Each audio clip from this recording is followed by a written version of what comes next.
You damn right. Hope everybody is having a good one on this Thursday. For you numerologists, soak it up. 2/23/23. Those don't happen every day. It is Chad and Zay on this Thursday. I'm Chad Hastings, joined once again by Isaiah Collier. What's up, Zay? Chad, what's good, man? How you doing? Man, I'm good. I cannot wait to hear you talk Def Leppard later in the show. Oh, it's going down. I'm so excited. I wore my Def Leppard and the Women of Doom shirt today that Joe Elliott wore in I think it was the Pour Some Sugar on Me video. And I was so jealous of not only his mullet, but his shirt, that later in life I bought it as one of those things you buy as an older person and it makes you feel somehow whole. It doesn't make sense, but I'm wearing that shirt today because later Zay's going to tell us what he thinks of Def Leppard's Hysteria, and I'm going to tell you what I think of ODB's return to the 36 Chambers, the dirty version, in our album swap segment at 2:05. So Joe Elliott wore a shirt that had himself on it as like a cartoon comic book character? I mean, technically, yeah.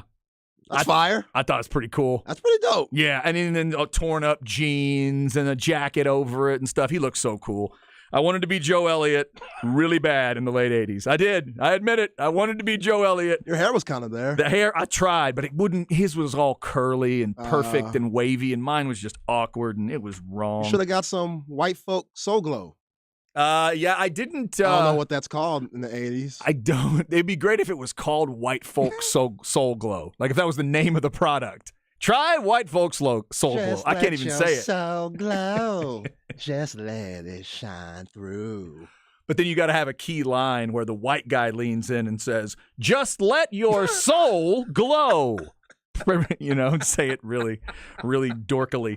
All right, we will get into that a little later in the show. And before we get into some really weird basketball stuff, because the Alabama program is providing us with some weird basketball stuff, I do have a PSA for all the folks out there, both young and like me, old and getting crazy, apparently. Just a reminder to maybe check your driver's license in case it's around your birthday. Your driver's license may have expired or is about to expire. Just as a PSA. My birthday's Christmas, and it did expire last year. My dad sort of reminded me to check when he told me he was getting his renewed, so I did get my driver's license renewed today. The extra part of my PSA is make sure you go on the day that you actually set up to go. I went a day early yesterday morning like an idiot. Oh, man. And in front of total strangers, I say out loud, "I've got an appointment at 9:20. Why am I not on this list?" And the woman looks my name up and then she says, double check the date on that sheet of paper you got in your hand there, Sparky. She didn't call me Sparky, but she should have. I looked at it and I said, 2/23/23. And then I just said, well, I will see you tomorrow. And I walked out. So a lovely trip to Bastrop 2 days in a row. And I do have a renewed driver's license. So everybody just be on the lookout there. Your license usually gets renewed for around 6 years or so, 6 to 7 year windows. And you can't renew it online back to back. So if you renewed online last time like I did, this time they make you go in to the physical location to get that done. So and you took the photo with the Joe Elliott shirt on. I did. I ended up taking the photo with the Def Leppard shirt on. I got no weird looks at all. No weird. Everybody was staring like, what are you doing? Are you a full-grown adult in the Def Leppard shirt? Now, do you smile in your picture? I did smile. Yeah, I think that's always smart because when you get pulled over by the police, like if you're mugging on the picture, then I think the officer will be more likely to give you a ticket. But if you look happy, yeah, I always go with the smile. Yeah, I go with the smile too. I don't mean mug that because I'm with you. You want to keep the meanness to a minimum. Yeah. Because he or she might be mad when they hit the car because you might have been going 80 in a whatever.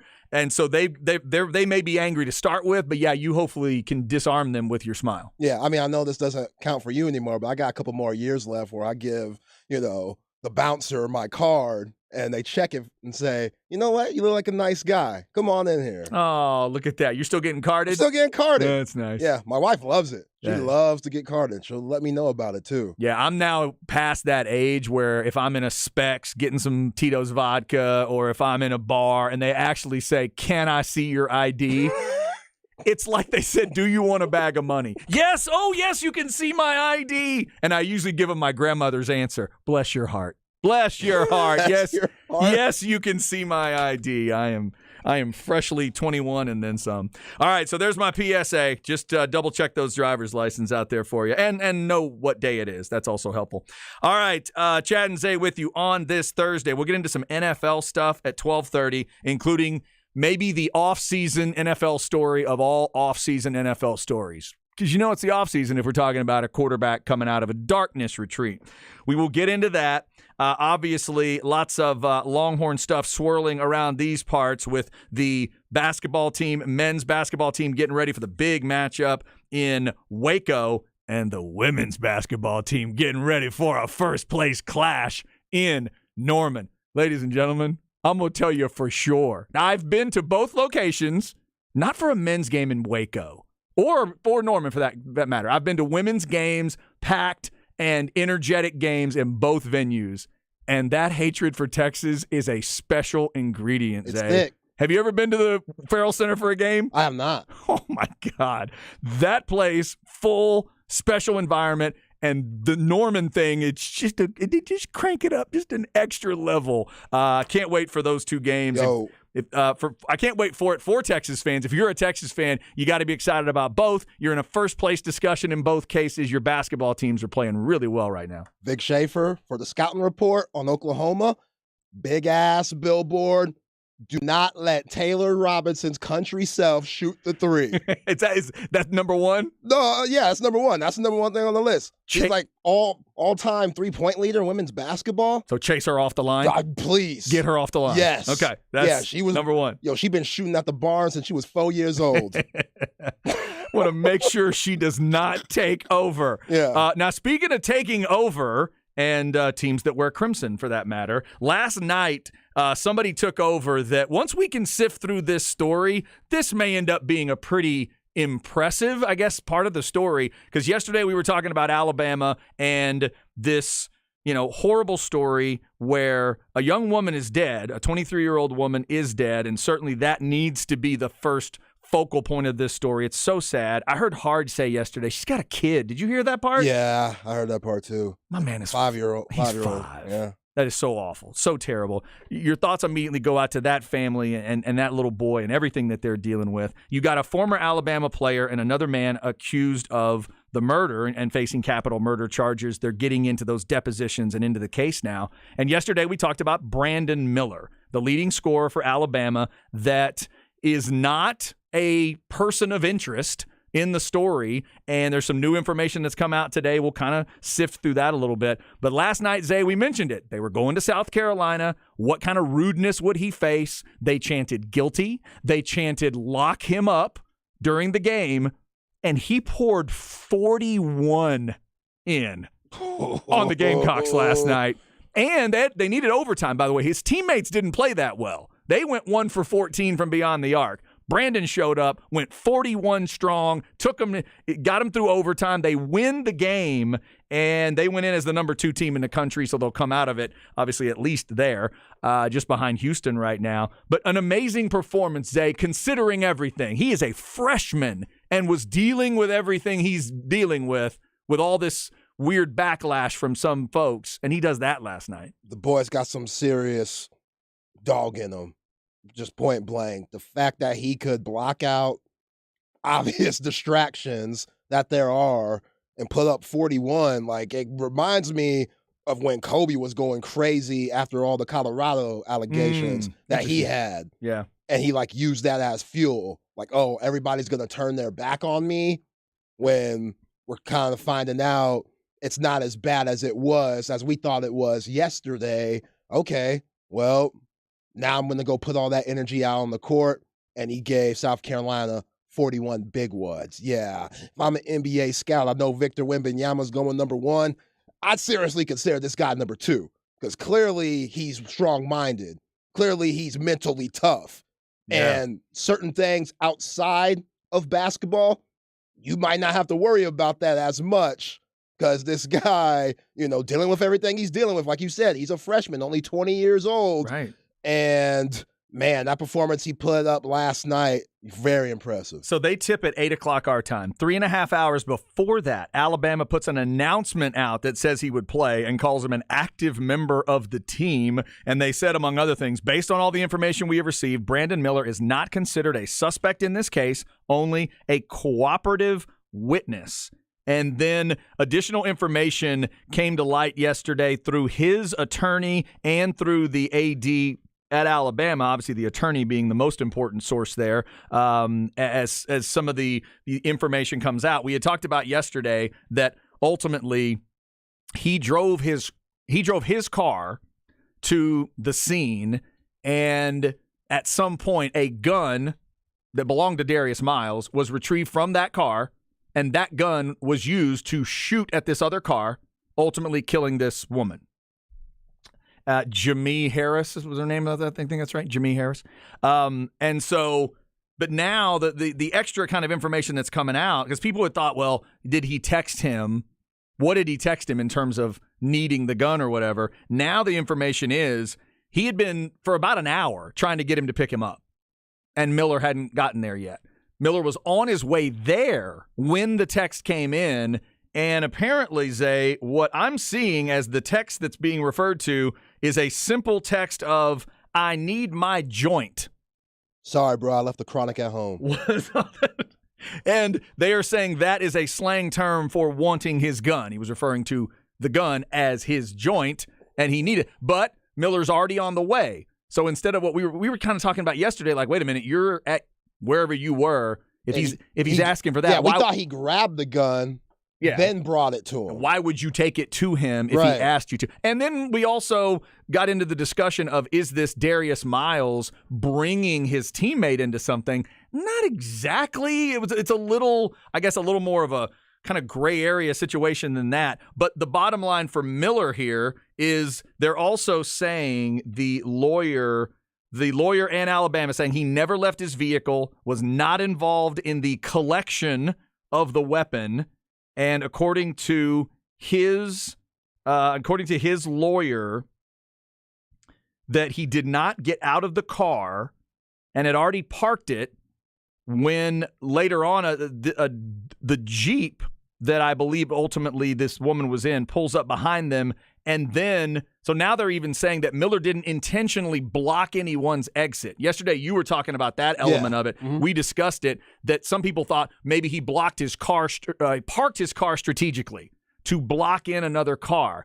That apparently is not true. This is another one of those lessons, obviously, of this is a legal case. It's playing out. Yeah. There's depositions. There's police officers. There's all this. And the lawyer's also saying there's video evidence. It says all of the events described above are clearly captured on video. There is no dispute about Brandon's activities during this evening. Yeah. So the gun was already in the car.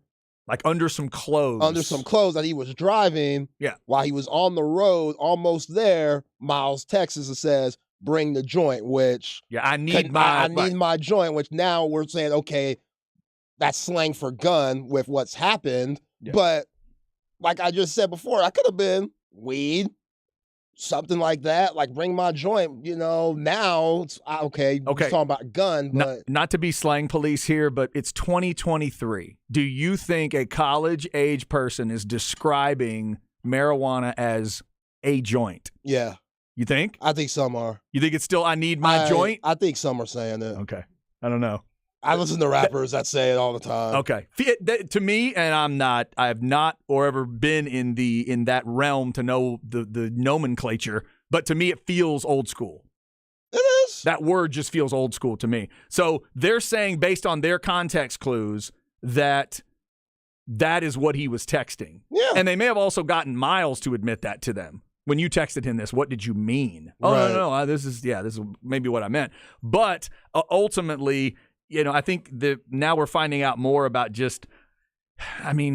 when Nate Oates said wrong place, wrong time, that's one of the things. His comments really threw some fuel onto this thing and put Brandon Miller in a spot that I think he otherwise wouldn't have been in if Nate Oates had handled it a little bit differently. If he would have said that today, we would have been like, okay, Nate Oates, Right. And then I get it. And Oates last night tried to clarify after the game and talked about the timing of things, and it does sort of make sense if you think about the timing. He said, I'm not here to make excuses. I want to make it clear I didn't have the details from the hearing that morning since I was coming straight from practice. As I used a poor choice of words, making it appear like I was not taking this tragic situation seriously, which we have throughout the course of it. I sincerely apologize for that. Because if you go to the initial comments from Nate Oates and that basketball team, it was nothing but respectful stuff to that victim right away. Talking about the victim and her family, and that's the focus of where we are right now. And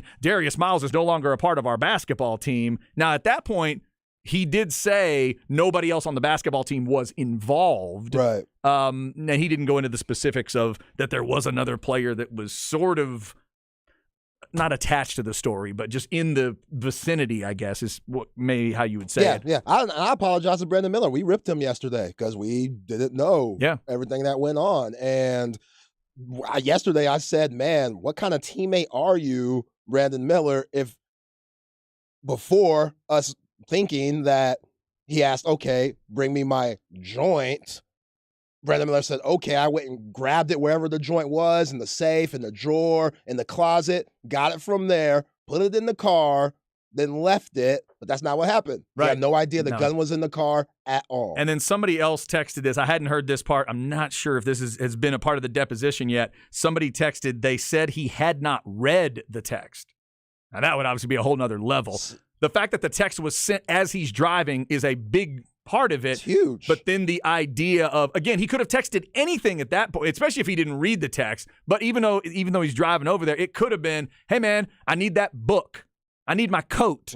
I need a hammer. I need an extension cord. I need whatever. And he didn't know. All he knew was one of his teammates needed him to pick him up. And he had needed him to pick him up for about an hour, and he was getting down there. Yeah, he was being a good teammate. He was trying to get there. He was being a good teammate. Yeah, the only thing he wasn't doing was being punctual, apparently, because he'd been trying for a while. Right. But that's it.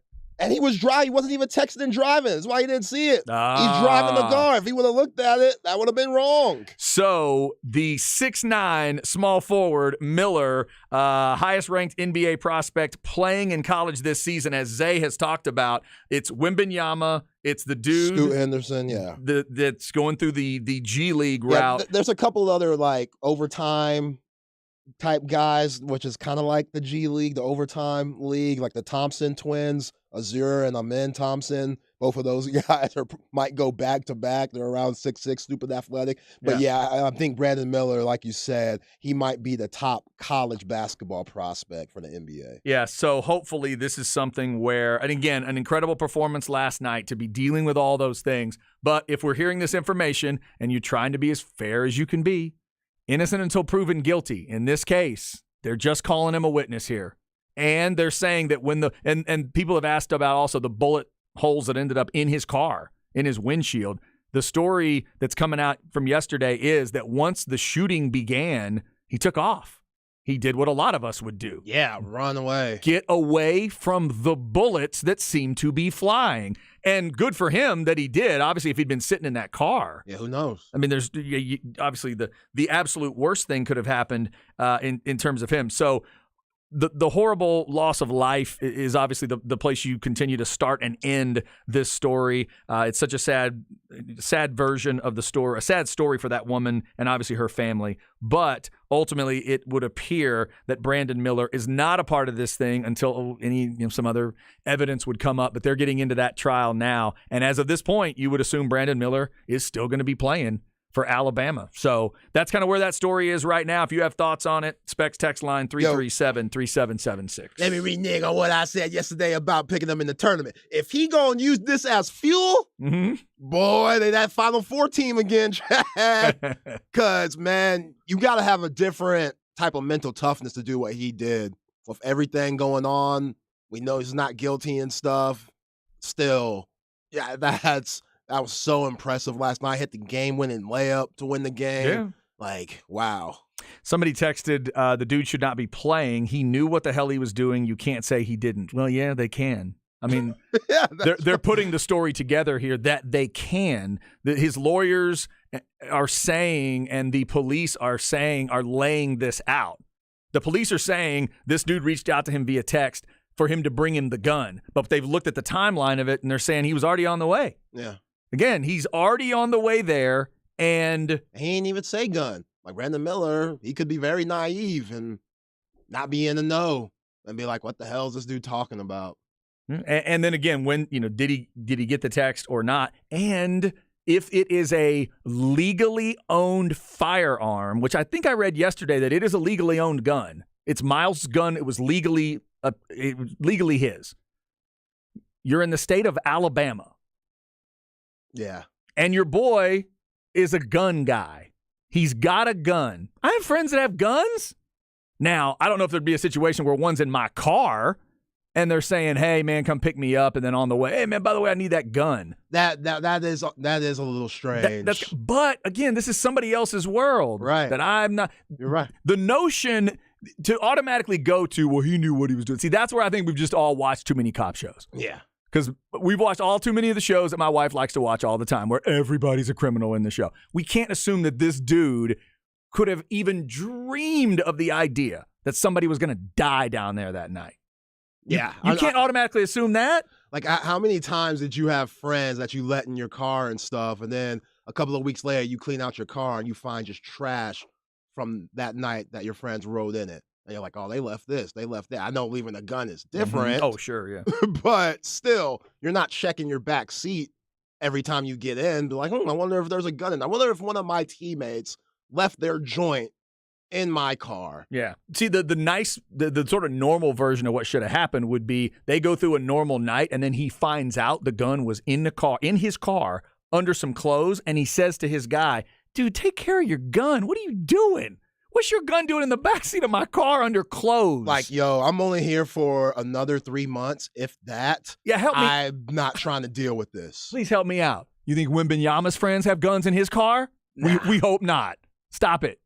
Wembanyama just grew an inch, man. 7'5" now. He just grew an inch, and you're leaving guns in my car. Come on. Help me out.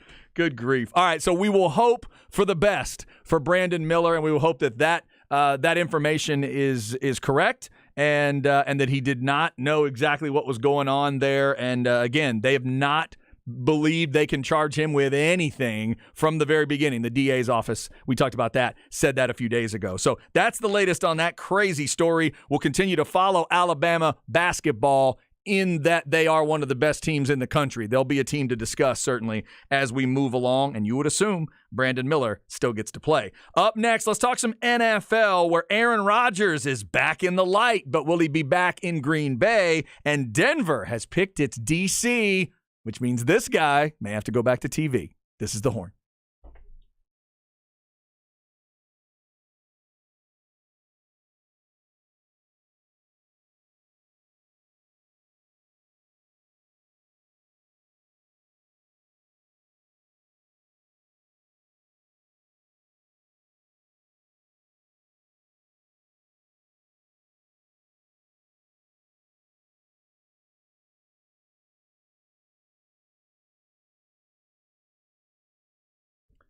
All right, let's talk a little Apple leasing. If you need a new car, truck, SUV, maybe all of the above, maybe everybody needs a new car at your house, any make, any model, any car, any truck, they make it so simple for you. I can attest to it because they made it really easy for me. It was just a couple of phone calls. I called 346-9977, and I talked to Beth. She was extremely helpful answering all my questions because I had them because I'm not a leasing guy. I knew a little bit about it. I thought I knew the details, but I realized, I didn't know everything about it. And why do they call this the easy lease? She was able to explain how they do it at Apple Leasing and how they do the leasing process better than everybody else. Easiest and safest way to get a new car. They're going to do all the legwork for you. They're going to bring you all the different choices. They're going to get you all of those holiday sales, year-end rebates that might still be left, President's Day sales that still might be hanging around. They'll find all those discounts and incentives for you that the dealers get. They'll pass those savings on to you. Call 346-9977.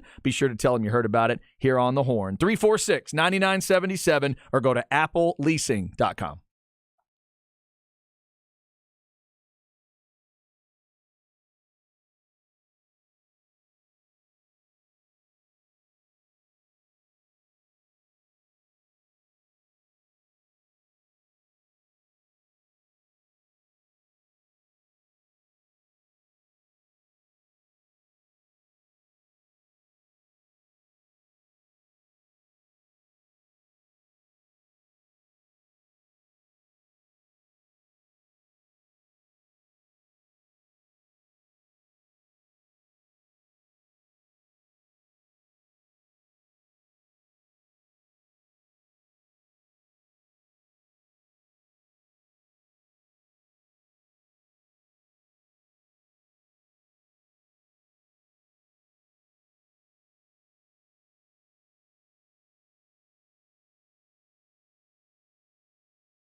Chad and Zay.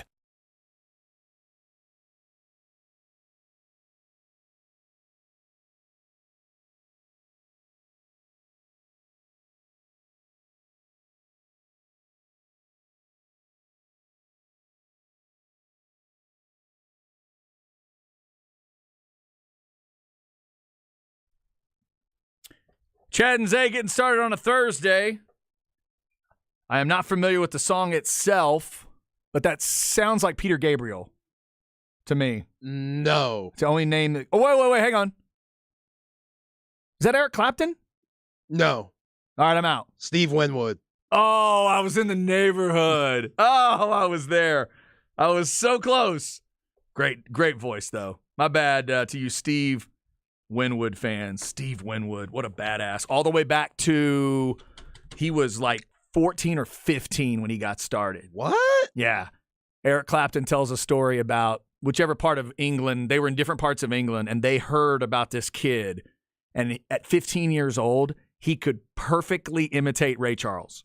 Stop. He would sit at a piano and just bust out Ray Charles tunes. And from the UK And he area? was, and he was freaking everybody out in England. Yeah.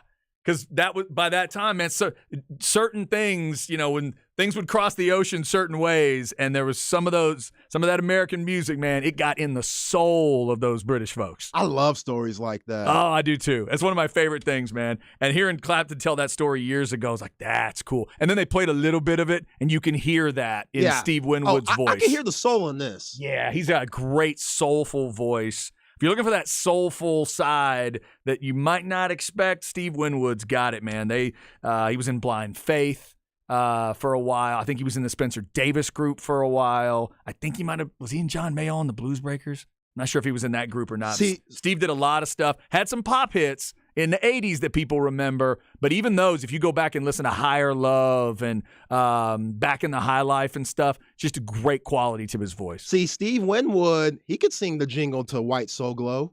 Heck yes, he could. Yeah. He could sing it. He'd sell some product is what For he'd real. do. Him, Mike McDonald, and he had guys like that. And Steve had decent hair from what I remember. Really? Yeah. Had a nice white guy mane back in the day. Okay. I think the girls wanted Steve Winwood. He was an attractive guy. Yeah, because what was going, like, the hair metal era? Like, what was going in that hair? What was that product called? Straight up, probably Aquanet. Extra hold Aquanet. I'm guessing. Like, were they using the same thing women were using? That I don't know. They'd have to be, to some extent. I would think so. We'd have to sit down guys like Bret Michaels of Poison and Joe Elliott and the crew from Def Leppard. And the Def Leppard guys don't love being called a hair band, but they certainly were there during the hair era. They could answer it. They could definitely tell us what it was. I'm guessing it was, some regular industrial strength. The same stuff that the Mandrell sisters were probably spraying on their hair. Right. And that, some other big artists of the day were probably spraying on their hair. Yo, I can't knock it if you're getting paper from it. Yeah, no. Do your thing. Definitely a lot of paper sold off of that Hysteria album. That's the one Zay will be talking about in our album swap segment at 2:05. I'll be talking about the ODB solo album. Quick reminder, there is XFL tonight. Stop laughing. Zay, stop laughing. And it's it is your guy. It's AJ McCarron at Seattle tonight. Let's go, AJ. Let's go, baby. Time to cry again from another dub. AJ at 1-0 at Seattle tonight. So it's AJ at Ben DiNucci for your XFL tonight. This is primetime XFL quarterback play right here. 8 o'clock on FX. How dare you? Like, why would you want to watch Rodgers versus Mahomes when you got DiNucci and AJ McCarron? Because those other two aren't on tonight. We're about to talk about one of them, and he's coming out of a retreat. That's why. It's off season for them. Also remind you that Longhorn Weekly with Rodney Terry is tonight at 7 right here on the Horn. And then 8 o'clock, if you missed the Longhorn Blitz podcast last night, we replay that for you at Thursdays at 8. All right, let's get into a little NFL. Zay, I'll be the old man that asked this question. Why are there no secrets anymore? Just because there's social media? Nobody can have a secret. I see the story that Aaron Rodgers walks out of this retreat. By the way, it was the top story on ESPN.com. That tells you what kind of day you're looking at. He's a 4-time MVP. Come on, he deserves to be talked about. Okay, that may be fair. And if you told me that Ian Rappaport or Adam Schefter were hanging out outside of town or outside the facility, that's one thing. We know this because the owner told us that he left the facility. I understand you might want to get some pub off of this. I do. You can't even let him get out of town. You can't even let him leave and get away, and you're letting everybody know when he leaves. Yeah. Come on, man. All right, so he's out of the dark. We still don't know what he's going to do. He is this is a lucky man. Just came out of the darkness, under contract with the Packers for a little over $59 million guaranteed if he plays in 2023. Damn. Zay, I could get my mind straight for that much money. Oh, yeah. I could come out of there. Oh, I'd come out of the dark convincing myself of all kinds of things. And there'd be 59 million reasons why I was who was it that talked? Oh, it was T.O.'s people. You remember that one? When, was that T.O. in Dallas or T.O.? I can't remember where along the line. When his spokesperson, his agent or whatever, she stepped up to the mic and said, because they thought he was suicidal. That's what it was. And they were like, Terrell has 25 million reasons to want to be alive, and then just walked away with attitude, something like that. Aaron Rodgers has over 59 million reasons to get the right thing out of that darkness. So is it Green Bay? Is it the Jets? Those are the two options I've seen with Aaron Rodgers. You got a gut on this one? Where do you want to see Aaron Rodgers? You're a third-party observer. You're not a Packers or Jets guy. Where do you want to see him go? I just want to see him at the Jets to mix things up. Okay. You know, I like having an NBA mentality when it comes to the NFL offseason, and it's getting more and more like the NBA when it comes to the drama and trades and guys not wanting to be at places and stuff like that. So, yeah, I would like to see him with the Jets. Plus, I'm a huge Garrett Wilson fan for obvious reasons. I think if Garrett Wilson could have the season that he had with Mike White, Joe Flacco and Zach Wilson, then I think he could have a pretty good career with Aaron Rodgers, probably having a good 5 years left. I don't know. It's a pretty rickety limb you're working on there. Is it? I don't know. Is it a bit much? Am I reaching now? I think if you put all three of those guys, you put all their talent together, you put every moment they've ever had in their lives together on a football field, meld it into one, and Rodgers might be twice as good as that. Oh, yeah. Easily. Oh, if they got Space Jam, all three of those Jets quarterbacks, you remember when the monsters were like touching the ball and taking all the powers? The monsters would go back to the space and be like, what the hell is this? Still overthrowing guys? Like, what are we doing? Dude, I touched old Joe Flacco and my hand started cramping. What happened? Yeah, the guy was like, we said Joe Montana, not Flacco, guys. I do want to see him play. I love watching Aaron Rodgers work, and I am with you. I hope he ends up with the Jets because I can pull for the Jets. I'm an NFC guy twice. Here we go. No, I'm saying I'm an NFC guy twice over, and if you think of the two teams I like, Cowboys and Bucks, I got a lot of reasons to hate the Packers through the years. So I never root for them. But I'd root for him if he wore that other green. I mean, he's hanging in the AFC. Yo, he'd make life easier for the Walter Payton Award winner to get to where supposedly Micah Parsons and Trayvon Diggs thinks he could go, because both of those guys are talking on Twitter like crazy. I don't know if you saw the recent thing that Trayvon Diggs posted. No, what are we doing now? It was something like, what quarterback are you rolling with to win a championship? And you don't have to comment, Trayvon. It was for everybody. Just one of the general. Just could have left it alone. Just could have left it alone. One of the general Twitter pages that puts out sports. And what he put? 4. That's all he put. That's all he put. It's 4. And it's just like, guys, I get it. You want to ride for your quarterback. I understand that. But you're already the Dallas Cowboys. The pressure's there. It's there. You don't need to add any more to that. Like, you could tell Dak Prescott, you could call him. Y'all have his number. I don't think he's like Russell Westbrook. I mean, Russell Wilson. I think he's easy to reach. Yeah. Hit him up and say, yo, Dak, I believe in you, dog. Are you in the lab right now, though? Are you training as we speak? Like, I hope you went to the sideline to get your phone and you're dripping sweat for working on that arm or whatever, because we need you right next season. But I just want to let you know, I believe in you. I'm telling you, it's an infection. It's an infection with those players. It's like trying to tell an elephant or a lion not to tell everybody the circus is in town. No, they're going to come anyway. They're going to come to the circus. No. We want to tell them because we're the circus. I know. All right, fine. You got to go ahead and tell. That's what the Cowboys are. They just have to tell everybody that they're the circus and they're the thing. There's so many jokes off of that you could make. 4. Yeah, you know what? You're right. Brett Favre in his prime was pretty good. It's really easy. You should stay away from it, but they don't. So they bring it on themselves, but they're also the Dallas Cowboys. The expectation is high anyway. So ultimately, I don't know if it really adds on, but as a fan, I have that same feeling that you do. Is just I don't know why they add to it. It should just be, I mean, we're going to work. We're trying to make it happen. Which quarterback? I mean, even if it could be which quarterback do you want to go? Are you going to the Super Bowl with? Even if he had just said we're going to give it our best shot with 4, we believe in him. Okay, done. Yeah. But it's a little too demonstrative for me right now. It's a little too braggadocious. Yeah, that's the thing. People think we're reaching. It's not reaching. Like, we're not reaching here. And it kind of goes to the Michael Parsons, Trayvon Diggs. They haven't felt the hurt as a Cowboys fan. Like, all they've seen is success, especially Diggs coming from Alabama. That's all he knows is winning.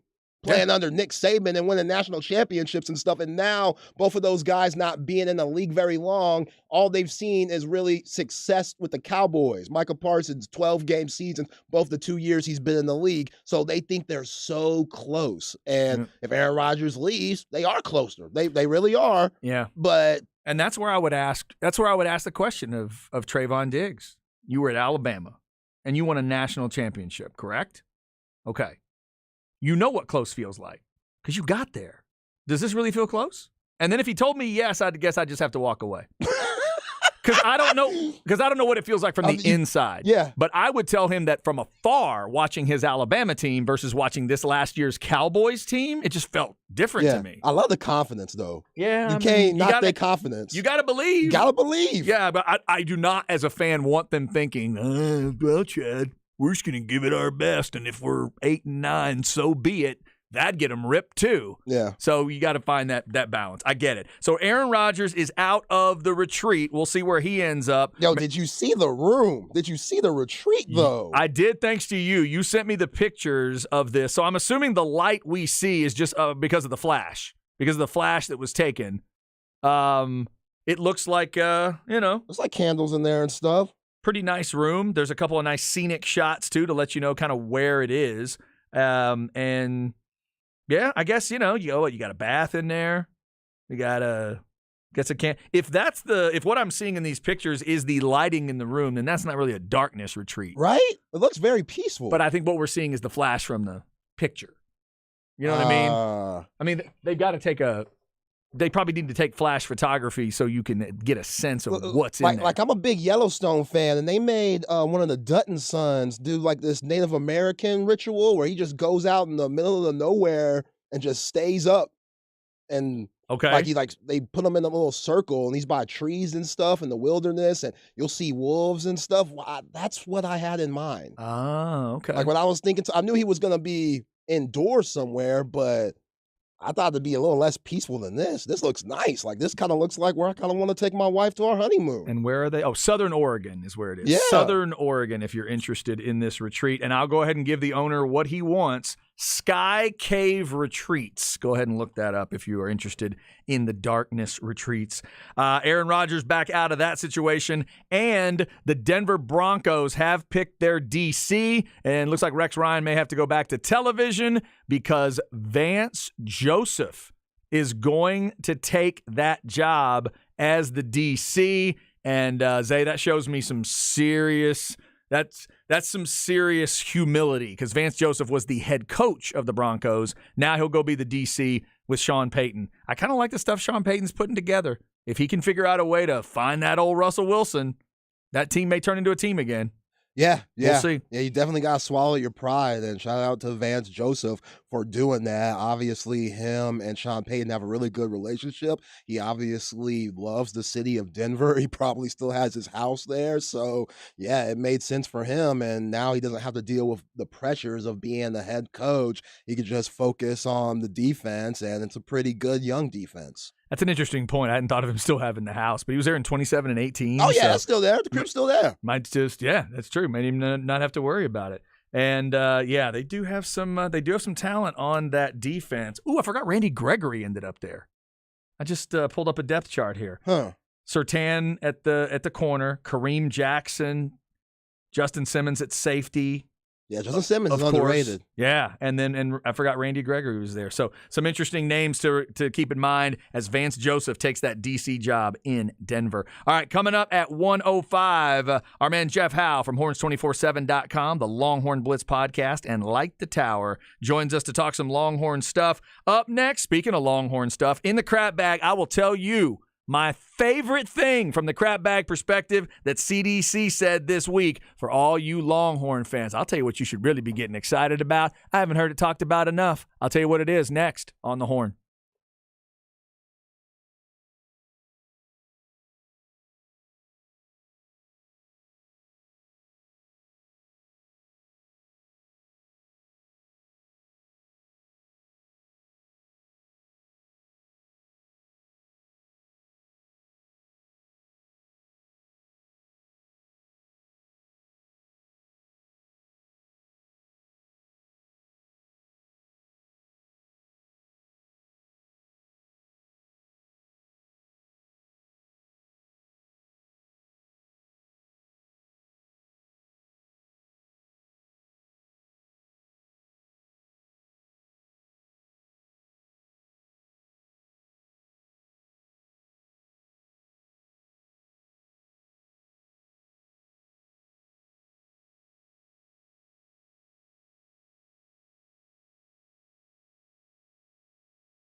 Chad and Zay. Oh, we're getting serious here. Getting serious. That's a recognizable voice. I don't think anybody else really sounds like him. Sounds like Mr. Stipe. R.E.M.? That's right. All right, so I'm somewhat familiar with some of their stuff, but this one's not jumping out at me. Is the word radio in this title? Yeah. Okay, so what's it called? Radio song. Radio song. Okay, all right, there it is. They were one of those bands that would give you weird titles sometimes. REM was huge. You know where REM started? No. It's a good one for you. You're headed to the SEC. Athens, Georgia. Okay. Yeah. They had an album called Automatic for the People, which was the name of, I think it may still be there, a legendary like restaurant barbecue place in Athens. And they called their album Automatic for the People. I think it may still be there, but the one time I got to go to Athens and soak up a little bit of that musical stuff, they're one of the bands that came out of Athens. B-52s came out of Athens, the ones that did Love Shack. Okay. Yeah. Wow. They were partying back in the day in Athens, Georgia. Guess so, huh? Crazy stuff. More than just football. Yeah, shout out to REM today. REM and Steve Winwood getting us started today. Some great voices there with Stipe and REM, and very recognizable voices too with he and Steve Winwood. Athens is bigger than I thought then. Yeah, Athens is the best combination I've ever been to of a different town, a town I'm not familiar with. Best combination I've ever been to of a nice big city feel for a college town, and it still feels like a college town. Right. Like everything I love about Austin and College Station are mixed together. Because I don't want it to be, I'm a country kind of a small town kid at heart. So I don't want it to be too big. I don't want it to feel like I'm in a gigantic city. And Athens just feels right to me. I love music too, so having musicians on the street just playing kind of like in Austin, that's where you get that vibe. But then it's got a smallness to it. It's got an old school. You can feel how old it is too, like in a good way. How long Georgia's been around. I mean, you're going back, when Texas and Texas A&M talking about 1870s and places like Georgia just laugh like, oh, really? That's how far back you guys go? Right. We've been around a while. Yeah. And they get old school with that stuff, and the architecture's great and everything. So Athens is a very, very cool place. In fact, Athens, Georgia does play in to the crap bag today because I need to tell Longhorn fans what they really should be excited about from CDC this week. Let's get into it. Come on. Chad's crap bag. Crap bag. If you need an easy way to remember it, just think of a bag of crap. Brought to you by AV Consultations, 255-8678, or go to avconsultations.com. Longhorn fans, I'm always looking out for you, and I am jealous of you from what you're about to get in 2023. CDC said a lot of things this week, but there's one key thing he said that I think you should be pumped about for getting ready to go to these football games this year. LED lights. CDC announced that they're going to put LED lights in at DKR. So once again, let's start back in Athens, Georgia. A few years ago, Georgia hosted Notre Dame, and I'm watching on television, and Georgia scored, and they turned the lights off. And then it all went red. And I thought, what the heck am I watching? So the old school way we all know about, football lights in a stadium, once they go out, you have to warm them back up, right? Not with this LED stuff. You can go on and off quick. If you've watched Alabama play, if you've watched the Packers play, they can turn the lights off and back on instantaneously. But what Georgia pulled off is extra cool to me. At the end of the third quarter now, their thing, and they told us, I walked in on Friday and started asking around, what do we need to do tomorrow? Somebody's like, got to be around for that end of that third quarter, man. It's badass. Oh, my God, it's great. And I'm like, okay, this is a Georgia fan telling me that. End of the third quarter. Everybody gets their phone out. Everybody's light goes on, but then they turn the lights in the stadium red, and it's that Georgia red. And the Bulldog fans get excited, and they're moving the phones up and down, and everybody's all pumped about it. And I saw it, and all I could think of was, God, that'd be cool for anybody to do. And A&M has kind of started heading that way, but they haven't gone the full path of what I would want them to do, which is score a touchdown. What if everything went maroon? That'd be pretty cool. So for Longhorn fans, just imagine it. You score a touchdown. You're now daft enough to have your logo built into your stadium. And at some point, they got to figure out how to present that perfectly. But how about if you could make the orange lights turn on? Y'all been to the Moody Center, right? You know what they're doing in there? You're going to do it at DKR as well. That's one of the things I'd be pumped about as a Texas fan is that the show at the football game just got a lot more updated and technological, and you're going to be right there with a school like Bama. Because watch carefully when Bama scores a touchdown. Those lights go on and off real fast, and they go red real fast. Tennessee does it too. Tennessee bathes that whole place in bright orange. If the Longhorns can just dial up the color right, Zay, Right. I think y'all dig it. Yeah. I think you'll enjoy it. Yeah, that'd be big time going into the SEC. Yeah. I mean, anything like that matters, from revamping the bubble, something like that, like anything, because places like Florida and Georgia, all these places in the SEC that got, this big money, and they're putting all that money into their football facilities and just their athletic facilities in general. Even though Texas has the paper, some things are outdated. Yeah, they are. Here's another weird idea, and I've not seen it play out. I went to a game a couple years ago at A&M, and this was supposed to be happening, and for some reason it didn't end up working the way they wanted it to. I can't remember why. Weather or something. But there's now a thing where if you have the app of your team, they actually have a little thing in the app that they can sync up everybody's phone to do a light show at a particular time. So imagine that, if they could pull that off and you got the burnt orange lighting in there. Now we all know. You got to get the color right. Longhorn fans, CDC, make sure you get on that, because the last thing you want is to throw those lights on and you miss the color. That's one of my biggest pet peeves with this university sometimes. Because y'all are unique that way. You're not just a generic, stamp it orange. You're a very specific orange, and over the years they've had trouble syncing it all up. The basketball court at the Irwin Center, I know what you're going. Yeah. It was two different burnt oranges, like in the middle of the paint. Yeah, I know. 3 in the key lane, and then like the Texas logo in the center of the court were completely different, and it drove me nuts for 30-something years. On TV, on TV, part of it looked like Syracuse to me. Seriously. Part of it did. And you know what, Zay? The first time I went to a Texas football game live in the press box, I turned to someone and I said, hey, why are those flags that say TEXAS the wrong color? Wow. And they got really mad at me, but it was... I would have kicked your ass out, you being the Aggie and all. It leaned more towards Tennessee orange than it did y'all's orange. And it was one of those things they had to get right. You know who got it right? Mac did. Mac realized that. Mac walked in there one time and realized, oh, my God, that burnt orange and that burnt orange are two different colors. We've got to figure this out. They standardized it. They'll get it figured out on the lights, I'm sure. All right. But if they get that right, I think that could be badass. That could be badass. And if a fan base like Georgia and Bama have embraced something like that, I think Texas fans could as well. It's a really cool little touch to have those LED lights. It gives you a lot more choices with what you want to do with night games. Now, the whole syncing your phone for everybody to have the lights on at the same time, y'all be careful with that, because you know how these folks are with hacking you. Yeah, that's be true. Careful. That's be true. Careful. I'll be honest with you. I never totally trusted it, and it did not work that day. I told you it didn't work that day. Hell no. There's a lot of that weird technology I don't get. Like, my daughter showed me a Taylor Swift concert video on Netflix, concert deal, trying to get ready for this show in April. And they all wore, this is back in 2018, they wore wristbands that did a light show all by themselves. They handed you the wristband and you just were part of the light show. Huh. I'm like, what? I didn't know they could do that. So I don't know if that's the kind of stuff we're going to start seeing at games even more, but the light show itself should be a lot of fun.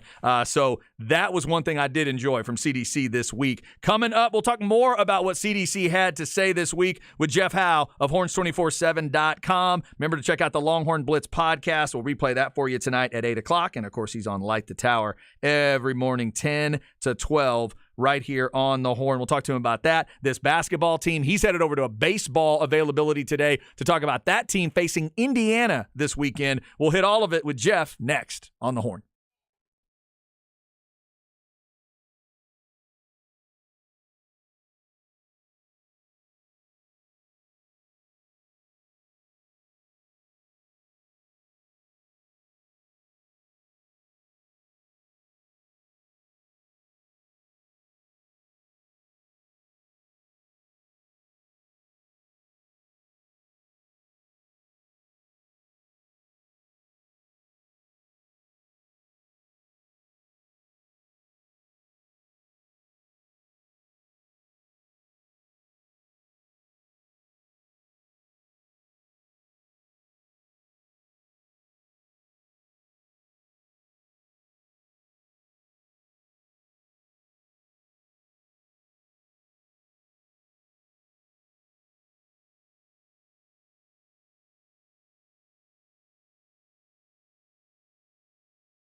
Yes, hour number 2 on a Thursday. Hope you're having a good one. A little 223-23 for you today. Chad and Zay with you. We are an hour away from the album swap discussion. A little Def Leppard and ODB on the show today. You won't hear that many places, but you're going to hear it here, along with the Brandon Miller discussion. 41 last night with all that swirling around him. A crazy good performance, and they needed it. Bama survived South Carolina last night and will probably remain number 2 in the country. We talked about that story. Aaron Rodgers coming out of the retreat. Now what happens with him? Vance Joseph's going to be the DC in Denver. And yes, Cowboys fans are trying to figure out if Trayvon Diggs and Micah Parsons are just being confident or if they're walking too far over that line into the cocky realm and they need him to stop.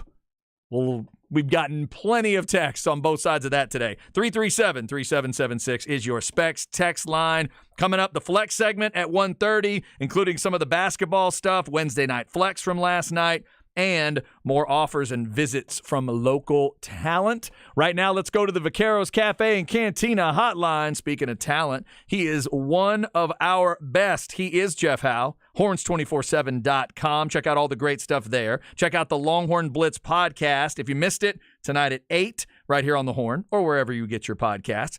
Light the Tower, 10 to noon every day at Jeff Howe 247 as well on Twitter. Mr. Howe, what's going on? If I have a talent for anything, it's probably writing, long run-on sentences and doing mediocre radio. So I guess if that's a talent. Hey, you know what? You do have some talents, and I'll dig into one of them right now. Two of your best talents, I think, are A, talking professional wrestling, which I won't have you do here, but the other one is your love for great hip-hop and rap. Today, I will be discussing ODB's Return to the 36 Chambers, the Dirty Version album from 1995. Do you have any thoughts for the people on ODB? What time are y'all doing that? 2 o'clock. 2 o'clock. All right. I'll be the baseball availability, but if you can't be by the radio, make sure you go to the podcast page at hornfm.com because that's got the potential for radio gold. So, yeah. The question is that going to be more gold, or is Zay breaking down Def Leppard's Hysteria going to be more gold? No, it's definitely you breaking down ODB. Yeah, without question. Yeah, baby. Oh, man. I know that was a compliment towards me, so I appreciate that. It really Jeff. was. Yeah. He wants to hear you talk about Pour Some Sugar on Me. He's not so sure about me talking about the 36 Chambers record. He's not quite sure about that one. That's fair. I totally understand it. All right. So, Jeff, I was just talking in the crap bag about the bright LED lights because I'm pumped for Longhorn fans. I love the way the LED lights have been used in college venues. I can't wait to see what that's going to look like. Outside of that superficial piece of information this week, what jumped out at you from the CDC stuff? What do you think is truly important for Longhorn fans? Yeah, I think for me, it's the grass playing surfaces for football and baseball. And I know CDC said it's going to be a pretty big undertaking to do it at Dish because, do you think about it, in Dish Falk's entire existence, it's been artificial turf, so there's no irrigation system. They'll have to build all that out. But the reason why that's significant to me is, I remember the first conversation I ever had with David Pierce. He talked about wanting to play on grass. There were 2 things he wanted to do cosmetically at the Dish. He wanted to move the fences in, which he got done. And he wanted to have a grass surface, a natural grass surface. And I think when you go back to DKR, and I'm glad CDC finally laid out what I've been saying for years because, I'll be honest, Tom Herman straight up told me that's why, they haven't gone to grass in the stadium was, once they get a new indoor practice facility figured out and stop having to use the stadium for off-season workouts, then they'll look at putting grass in DKR. And the fact that it's coming in, and I go back to something CDC said long before the SEC's discussion was on the table. He mentioned wanting a natural grass surface, talking about in the SEC. And I went back and looked at it, Chad. The only schools in the SEC that play on artificial turf, Vanderbilt does and Missouri does. Everybody else, the other 12 schools in the SEC, are all on natural grass. Oklahoma's on natural grass. So in 2024, Texas is only going to be one of 3 schools in that conference to be playing on an artificial surface. So Like I said, that was long before the SEC discussion was on the table. But the fact that, these are two cosmetic changes that I think are really good for both sports, and the fact that they're both coming online at some point in the near future, I'm pretty excited for both. Yep. Jeff, CDC said when it came to Texas and A&M playing against each other, he said everything is up for debate, which, I guess that's all he can say right now. But Texas fans, they want to hear that that's a sure thing once the Horns go to the SEC. But we know that, that 3-game package of those must games with Oklahoma, Arkansas, and Texas A&M, that's wishful thinking. And that's what, hopefully everybody would get. But how do you think that will alter the rest of the league? Like, will it be fair to have those 3 games and then still have to play a Alabama or a Georgia? That could be much, but this is why you're going to the conference in the first place. Yeah, to me, Zay, with an expanded playoff, it makes all the more sense, and it makes sense why you can keep, you could even keep a non-conference game with Michigan or Ohio State, because it's, I think in an expanded playoff, it's not going to penalize you as much as it would right now. As far as the A&M game goes, everything we continue to hear on what this is just from the Texas side, what the expectation is that, like you said, A&M, Arkansas, and Oklahoma are going to be the 3 permanent opponents. I think there's 2 bigger questions for me that I don't think anybody has an answer to right now when it comes to Texas and Texas A&M. One is, are they going to play that game Thanksgiving weekend? Because, Chad, this, and everything I've heard from Aggie fans and kind of some people that are dialed into what's going on there, the A&M people, I'm talking about the fans and the powers that be, they really like playing LSU Thanksgiving weekend. They really like what that game has become for them. And I've heard some thought that maybe they want to keep it that way and play that game Thanksgiving weekend. So when is the game going to be played, and where is that first meeting going to be played? Because, we've already heard Ross Bjork come out and say, no, we're pretty confident we're going to get that game. I think on the Texas side, they would tell you, well, if you just look at it, the last time we played, it was in College Station, so shouldn't it be in Austin? I'm not as concerned, Zay, about the 3 permanent opponent thing falling through. I think A&M will be one of Texas' 3 permanent opponents again, based on everything, we've been able to gather so far at Horse 24/7. But I think the when and the where, to me, are the 2 bigger questions with that game. Chad, I don't know if you've got a preference on either one of those. I'm just glad that game is coming back, because I was one of those people, covering it from the Texas side that said, I think you could plug in somebody else and make it work. And then I remember that first Thanksgiving when TCU, and this is no disrespect to TCU, but that first Thanksgiving sitting in the press box with TCU coming to town, I was like, yeah, this doesn't really feel the same, at all. It just doesn't have the same kind of juice to it. So yeah. I don't care where or when. I'm just glad it's coming back. I'll give you a couple interesting thoughts from the game A&M's playing now. I've had LSU fans tell me they hated the idea of Thanksgiving Day, and they pushed hard against it. LSU pushed hard against that. They loved the idea of Saturday. So they didn't like the idea of Thanksgiving Day. And honestly, I don't need it on Thanksgiving Day. I just need them to play. We could alternate between your backyard and my backyard. I don't care. I want those 2 to play. So I don't need it to be there, but I'd prefer it to be that Saturday, either the Friday or Saturday after Thanksgiving. But I've enjoyed the Saturday part. I've enjoyed getting the Thanksgiving holiday and then getting to go hit your tailgates on a Saturday and then roll over to, whether it was Kyle Field or Tiger Stadium, but I'd like it to be Kyle Field or DKR. So I'd like it to be that Saturday after Thanksgiving. I'm kind of with you. Make it Thanksgiving weekend. With the Egg Bowl is the only game that's on Thanksgiving night, and I think that's plenty when you talk about 3 NFL games. And plus, I think if you, especially that league, the first year that game is back, you want to put that in a TV window where you can maximize eyeballs as much as possible. Yeah, and as far as where you play it, it's an interesting point. It was always even years in Austin, odd years in College Station. So you're right to mention if it's going to be 24, that would be Austin if you want to keep that pattern. But I've also thought maybe as kind of an olive branch in a way to the Aggies, especially the Aggies that were a little butthurt about the idea of Texas coming in, maybe you say, all right, let's start in College Station because of that. But you could also do my weird idea, which is just a televised TV event and then just flip a coin at the end. Just make it random. Look, Chad, I don't care. I don't care if they have to go equidistance and like playing LaGrange or something like that, just as long as this thing happens. Oh, dude, we could play at Caldwell High. Does Caldwell High have a decent field? Well, whatever. I don't care. Yo, how much they're putting into these Texas football stadiums? Right. Come on. Jeff, there's got to be some high school stadium. I bet if we went to, heck, what's Florence's stadium looking like right now? Can we get over there? I actually think Florence's stadium might be a little more up to par than Caldwell's last time I was there. Okay, Oh, that's damn. fair.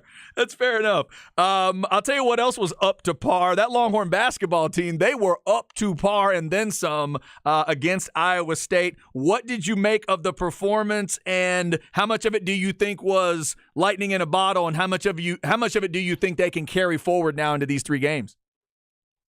I think you can carry a lot of it forward because of your ball pressure and you were able to force turnovers. And, what I loved about that game was pretty much everything that Texas did wrong or that went wrong for Texas, they either did right or went right for them in this game. And I'm talking about the first meeting with Iowa State. They got sped up on offense. They turned the ball over. They didn't shoot it well. They allowed way too much downhill penetration, way too many good looks for 3. Iowa State didn't get a lot of clean looks at the bucket in that game. I thought this was probably the best defensive performance Texas has had all year. The fact that they were able to score, you turned them over 16 times. You got 26 points off of 16 turnovers. That means most of those are live ball turnovers, and you're scoring off of a really good chunk of those. So the points off turnovers were huge. I just felt like Texas was the tougher team. They were not the tougher team in Ames. And, I think having 14 offensive rebounds really shows kind of the grit, the effort, the toughness that Texas played with. And, you can go look at the box score and you can say, well, between Dylan Dessou, Dylan Mitchell, Christian Bishop, and Brock Cunningham, none of those guys really had, rebounding numbers that would really just jump out at you. But you can find specific instances with those 4 guys specifically where they got an offensive rebound or tipped one out or dove for a loose ball that really kind of set the tone from a physicality standpoint that Texas didn't play with in Ames last month. So, and again, I just think I've said this before. I think between Dessou and Bishop specifically, you just need one of them to give you something, right? Like if one has an off night, the other one's got to give you something. And you look at when this team's been really good, they've been able to do that. But I just think that the fact that Texas was the tougher, cleaner team in this game, that's the kind of stuff that, you can be buttoned up and that can carry you through. You can take that with you going forward. Yeah, some great points, Jeff. One thing when Chris Beard was on the sidelines that drove me crazy would be he would refuse to put Christian Bishop and Dylan Dessou in the game at the same time. And when you lack the size like this Texas basketball team does, sometimes you're just going to have to do that. And we know in the NCAA tournament, if you want to win all 6 games, you're going to have to play different styles of basketball depending on the matchup that you have. And Coach Terry, he's done a really good job. Sometimes you'll see Dylan Dessou and Christian Bishop in at the same time. And sometimes you'll see Brock Cunningham and Timmy Allen be in the 4 and 5. Just Coach Terry's done a terrific job, plus his coaching staff with just a great feel of the game. That's why he's had all these comeback wins and stuff. And I think that's going to benefit the Horns once March comes around. Yeah, Zay, to your point, the lineup I was thinking about, I looked up at one point in that Iowa State game. If I remember right, it was a 4-guard lineup with Hunter, Carr, Rice, and Ontario Morris, and Dylan Mitchell was your 5. And there might be some teams where, hey, you can go small, and depending on the matchup, man, Dylan Mitchell can function as your 5, depending on what you're doing. Now, obviously, that's not going to be a lineup you play a lot of minutes with, but if you need it situationally, I agree with you 100%. I think that's one maybe underrated thing about Rodney Terry is just his ability to kind of have a feel for the game and adjust his lineups accordingly. And then maybe you throw out a look that's a little bit funky that might take the opponent some time to get adjusted to, whether it's been a big lineup or a small lineup like the ones you and I both just talked about. I agree with you 100%. I think he's done a really, really good job of being able to mix up lineups. And then more often than not, it's been the right mix, whatever that mix is, big or small. That is Jeff Howe. Check out horns247.com. Jeff's on his way to a baseball availability today. Indiana coming in this weekend. LSU in a midweek this next week. Jeff, what do you want to know today from Coach Pierce before this Indiana series? If there's any changes in the weekend rotation, I'm not expecting there to be any because I felt bad for Travis Staley during that Vanderbilt game. I mean, he did his job being able to induce ground balls. The defense just let him down, and then you play with fire too much and you're going to get burned. And he did when he gave up the grand slam, and it was pretty much church at that point. So any changes in the weekend rotation, it feels like, and I think you can go back to Coach Pierce's conversation with Bucky and Aaron this morning. Chris Stewart as a bullpen mate, maybe he's the guy that's emerging early as a guy that can kind of be their stopper. So, and then just watching this offense evolve. I mean, I think you look at them the other night, they're a team that's athletic enough that if they can handle the bat in the short game, be a team that bunts really well, that's smart on the base pass. We know Coach Pierce is going to be aggressive, but there's a fine line between aggressiveness and recklessness, and you just need to make sure you don't cross that line too often. They can put a lot of pressure on you with their ability to run, especially at the top of the lineup. We're talking about Kennedy and Campbell and Porter Brown. So just getting David Pierce's take on the offense, and again, if he's going to change anything with the rotation, or if that bullpen, even through 4 games, if he's starting to get an idea of guys on that back end that he can really count on to get tough outs. That is Jeff Howe, horns247.com, Longhorn Blitz podcast, and, of course, Light the Tower. Jeff, I know you got a job to do, but I also know you're upset that you're not going to get to hear me breaking down Brooklyn Zoo later, but I do appreciate the visit, and we will have fun. We'll have fun talking about it. Zay will report to you how I do. Zay, when is Chad breaking down DMX? When does that happen? Oh, soon. You going to get me on a DMX record? Yes. Okay. Yeah, I might have to get him on both of those 98 albums that he dropped in the same year that went #1. But soon, Jeff, I got him. I think part of me, I know It Is Dark and Hell Is Hot would be the popular pick, but something tells me Chad's mind might be a little rocked if he went through flesh of my flesh, blood of my blood from open to finish. Nice. We'll do that the same weeks I have Zay breaking down like Sgt. Pepper and Led Zeppelin 4. We'll do that. We'll get that going on. There you go. Thanks, Jeff. Thanks, Jeff. See you, boys. Good stuff there. All right, yeah, we'll talk about a world Jeff Howe knows a lot about and loves, and that is the world of hip-hop. I will be talking a little ODB. Zay's going to be digging into a world I love. I am wearing the Def Leppard shirt today. He's talking Def Leppard's Hysteria. I am really interested to hear what he enjoyed and didn't enjoy about Hysteria. Coming up next, though, we got the flex segment for you. We got more offers and visits for some of the local talent around here. An offensive lineman you may be familiar with from one of the schools around the area has a couple visits coming up. We got the Wednesday Night Flex Show to remind you about if you want to go back and listen to that, and high school basketball. Big games tonight, getting started in the next round, and a big game coming up tomorrow night that we'll talk about. Stay with us. It's The Horn.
Chad and Zay.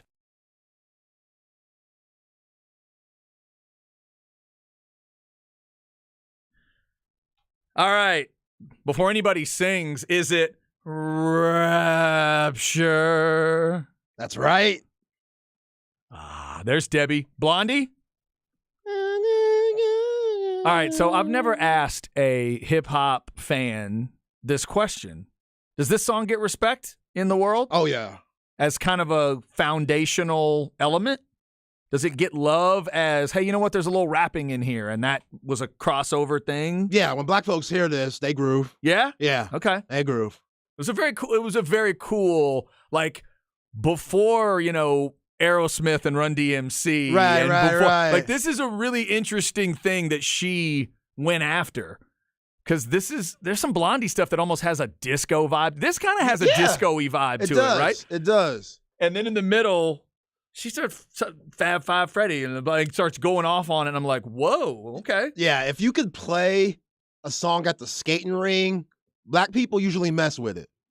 'Cause Okay. we love to skate. This is a skating ring This song. is a skating ring song. Yeah. So this is a good groove. In fact, I don't think they let you open a skating rink unless you have this song. I think it's part of your permit. You have to Yeah. show them Rapture, and then you're in. The fact that the song was called Rapture, I always thought was cool, too. Blondie, REM, and Steve Winwood, 3 unique voices to get us started today. Appreciate Zay, as always, for all the musical thoughts. Now, last week, he did hurt my feelings a little bit when he said Night Train was one of the worst songs he'd ever heard from Guns N' Roses. So I'm bracing myself today because if he goes after one of my favorites on Def Leppard's Hysteria, we may not talk for a while. I'm just letting you know. Yeah, I ain't gonna front to y'all listeners and you, Chad.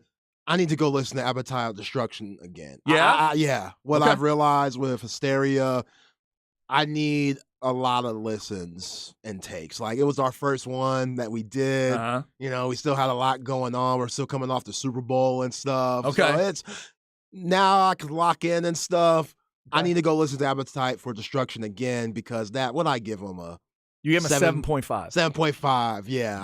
I think that may that might be a little different if I go bump that a couple more times. Yeah. It might be a little different. You were shocked at how high my grade was for Method Man, and then you just threw Guns N' Roses in the gutter. Yeah, ain't no way The passing Cow gutter. is better than Appetite for Destruction. I know that. As much as I love hip hop, I know that. I am in a very nice mood as I get this Wu-Tang Clan thing started. I'm nice. I'm handing out like, higher grades than maybe I would if I was really digging into music I already knew. Right. I'm being nice. I'm being very open-minded to the hip hop world. Trying to be nice. You don't gotta be nice. And I did. I felt like I wasn't going to give Method Man just a passing grade. It felt like more than a passing grade to me. What'd he get? He got an 8 something, right? I think I went like 8.5. Yeah, you were wilding with that one. Do you think I should have dialed it back a little bit? Have dialed it back. Now, I think you could change it after you listen to the rest of the Wu-Tang albums. Okay. I did think about maybe dialing it down. Once I'll allow you to change it. Okay. I think that's cool. If I take him down to like a 8.1 or something, yeah, you'd allow especially that? after you listen to, ODB and I've now been to the Brooklyn Zoo. Yeah. I mean, once you've been there, it changes your whole world. Cuban Links. You got that next week. Next week is Cuban Links with I can't wait. Raekwon. Yeah, Raekwon featuring Ghostface Killah. Okay. Man, Look at it as a double album. Even though it's Okay. Raekwon's album and he gets most of the credit, look at it as a joint album Okay. with the both of those guys. If you look at it like that, then I think that will change. Raekwon Right. and Ghostface Killah. Correct. All right. I need Ghostface Killah to be a really good rapper. You understand that? I think I love that name so much. He's pretty incredible. I need to be able to tell people I like Ghostface Killah. Yeah, he's pretty incredible. Okay. It's like when I hear one of these cool names in sports coming through, football, basketball player, it's like, oh, come on, man. Like DeBrickashaw Ferguson. The first time I heard his name, I thought, you better be a badass because that's such a cool name. And he ended up being a pretty good He's badass all right. for a while. Yeah, he was decent. All right. So we'll do the album swap conversation at 2:05. Right now, let's get into that flex conversation. There's a lot going on with high school sports. Obviously, the basketball playoffs will start off. Flex ATX for the best high school sports coverage. Listen to the Horn and go to FLXATX.com. Flex 30 is brought to you by Brain Vault. Brain Vault is a revolutionary and patented mouthguard that has been proven to help reduce the risk of concussion. Visit brainvault.com and join the movement. All right, playoffs continue. You had games at the beginning of the week, which means now the end of the week, they're fitting in that next round of playoff games, including, we told you about the Round Rock victory over Lake Travis. Round Rock Reagan is coming up today. That game is today, and that Reagan's going to be San Antonio Reagan, yeah. 30-5, Reagan coming into that game. The Stony Point team we've been talking about throughout the season, they are 30-1, Zay, taking on Cibolo Steel. They play tonight. I'm going to go out on a limb and say they keep going. Yeah, I think so. That's your pick, right? Yes. Yeah. I mean, I'm not going to lie, Chad. I did not think Lake Travis would lose to Round Rock the way they did, so anything can happen during this time of the year.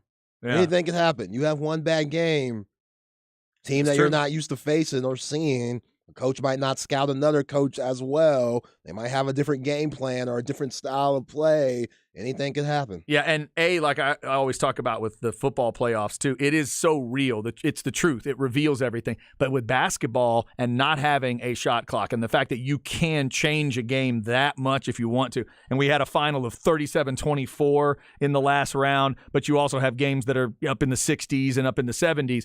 A lot of variation there. You just never know. There's nerves, too, because this could be your last game of the season. Hell, Chad, our best player, 4-star player, Jeremy Green, graduated 2008, a year before me, ended up going to Stanford. Coach Terry and Jerome Tang, they were always at our gym because they wanted Coach Barnes wanted them, and Scott Drew wanted them. Coach Barnes ended up taking Jacobin Brown, which was a good move. I like Jacobin, but that's why Green didn't go there. But he ended up going to Stanford.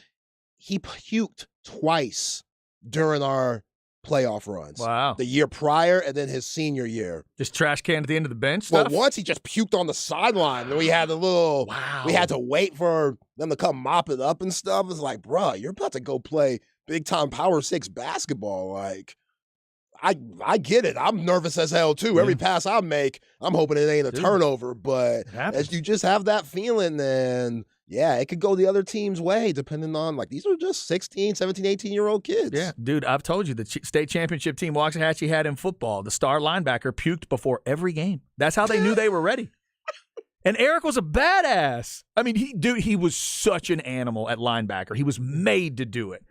Everybody feared him. He was totally ready for every game, but he always got a little bit of nerves and had to puke. Had to yak. Yeah, sometimes at a practice leading up to the game, he would do it. Oh, hell no. It was just kind of part of who he was. Yeah, and I'm concerned. But they came to look for it, and then it was like, now we're ready. Yeah. Now we're ready to roll.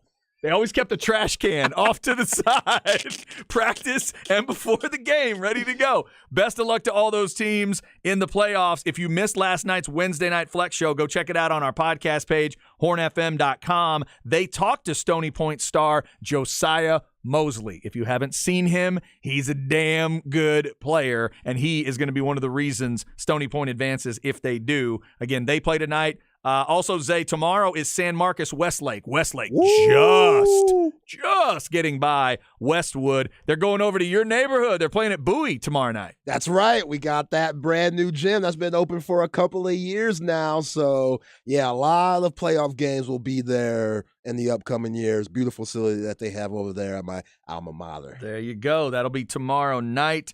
Also, want to give a shout out to some of the talent in the area on the football side of things. We've mentioned this name before. I keep seeing the name Marcus Boswell over and over and over again. Class of 24. He's over at Lake Travis. Running back, linebacker is how he is listed. And there's a video of him you can go see at FLXATX on your social media.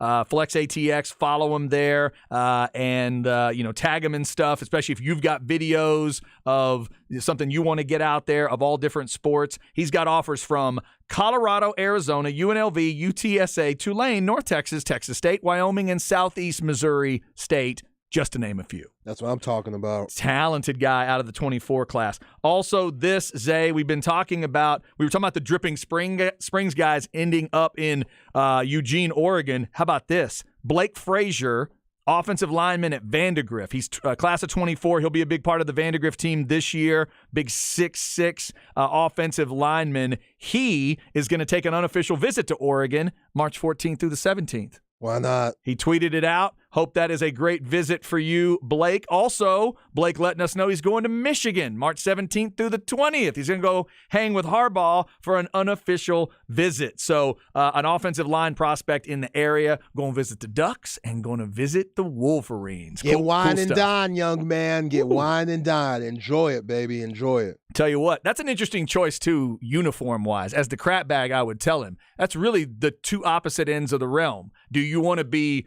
badass uniforms that always change, or do you want to be in a badass uniform that never changes?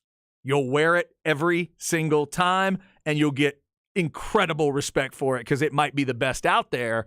Or do you go to Eugene where you'll never wear the same combination twice? So just like the questions that CDC was asked during his meeting the other day about the uniforms at Texas, which we know will never happen. Yeah. If I'm Michigan, I'm not going to lie, Chad. If they had a gold top and a blue bottom, that might be kind of fire. I know they never do that because they're old school traditional, but gold top, not the same, not gold on gold. That'll be a little tacky. You're saying do a maize jersey, blue pants, just Yes. switch those two. Right. Well, then you'd have the pants and helmet still matching base color, and that always looks good to me. I only have one rule for that kind of stuff. I'll let them do it. First off, don't touch the helmet. Don't touch the helmet. But the second thing I would say is, as long as your opponent's not badass. You can't do it against a big-time, legendary opponent. When Michigan plays Ohio State, you got to look like you look. But if I'm not trying to dog anybody out, but we all know what things are in the Big Ten, right? If you're playing Northwestern, Purdue, Minnesota, any of those guys come to town, do what you need. Yeah. Mess with it. I have no problem with that. I've grown to that point. I didn't used to be that way. But that's the way I feel about it now. If you're playing a lesser team or a awful non-con, you playing a bad non-con against like Akron or somebody, go ahead. When Ohio State goes black, it's pretty fire. And I know it probably took a lot out of them to change their ways and do that. But it worked out. Act like you're in hives thinking about it. I'm not, and I don't like Ohio State. I never root for them, but they're so classic looking. I just don't like that they touch that helmet. You can mess with jerseys. They did go black on black on black. The black on the helmet bugged me when they did it. And as long as you're not, again, don't do it for Michigan. Don't do it for Michigan State. If you play Nebraska, you should probably look like you look. And there's just certain teams. Do it for the lesser teams. Do it for the teams you're kind of messing around. There's so much damn red in that conference already. When you add Rutgers and Nebraska, like you just said, and Wisconsin, I get switching it up just a little bit. Yeah, I'll allow it a couple times. It's interesting to me that the schools that just stand against it, and CDC stood up for Texas this week, man. Texas fans have been that way for every moment that I've been here doing this job and every moment of my life, which is this is our uniform. We are not changing. Darrell Royal set it and set the path years ago, and from Mac Brown all the way down, nobody gets out of it. Nobody does. There's only one man, I think, who could have changed it, and he went to the pros. I think Vince could have changed it. If Vince comes back in 2006 and walks to Mac's office and says, hey, one game, one time, black jersey or black helmet, I think it would have happened. That's it. I think that's the only thing that could have done it. Yeah. And by the way, Rod Babers had a wild idea the other day on the air. Never thought of this before. Rod's idea is make all the alternate stuff and sell it, just never wear it. I think that might be a brilliant way of handling it. Make black jerseys, come up with some mock helmets, sell them. People like seeing them. I've seen they have Earl and Ricky sign black helmets all the time. Make them. Make some black mini helmets, make some regular size black helmets. See if people will buy them. I bet they do. Yeah. Make the money, but then when people ask, you guys ever going to wear them? Then CDC gets to go, well, no. We're Texas. That's our uniform. You don't know that? But you're still making the money on the backside? That's pretty brilliant. And then you could wear the jerseys to the game. If you're a fan and you love the black look, wear it. Hell, Texas basketball will still be wearing black if J.D. Lewis could guard J.J. Redick. How dare you? There's no need to keep going back to the JJ Redick JD, thing. I love you so much, man. That's not your fault, So but don't rude. bite on that pump fake, JD. Stay down, JD. Oh, it's tough. Stay down. That was rough. That was a big margin. I'm not even going to go back and look what that score was. How dare you bring that up? That was Zay. Zay brought that up. I hope JD stays on our show next year. We need him.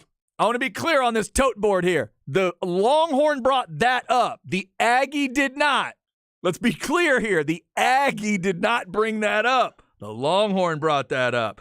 In fact, speaking of that Longhorn, Where We At in Society with Zay is coming right up. Then at 2:05, it is the album swap discussion. I'm talking ODB. Zay's talking Def Leppard. Who knows where that's going? Hopefully we get a clean version. This is The Horn.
Chad and Zay.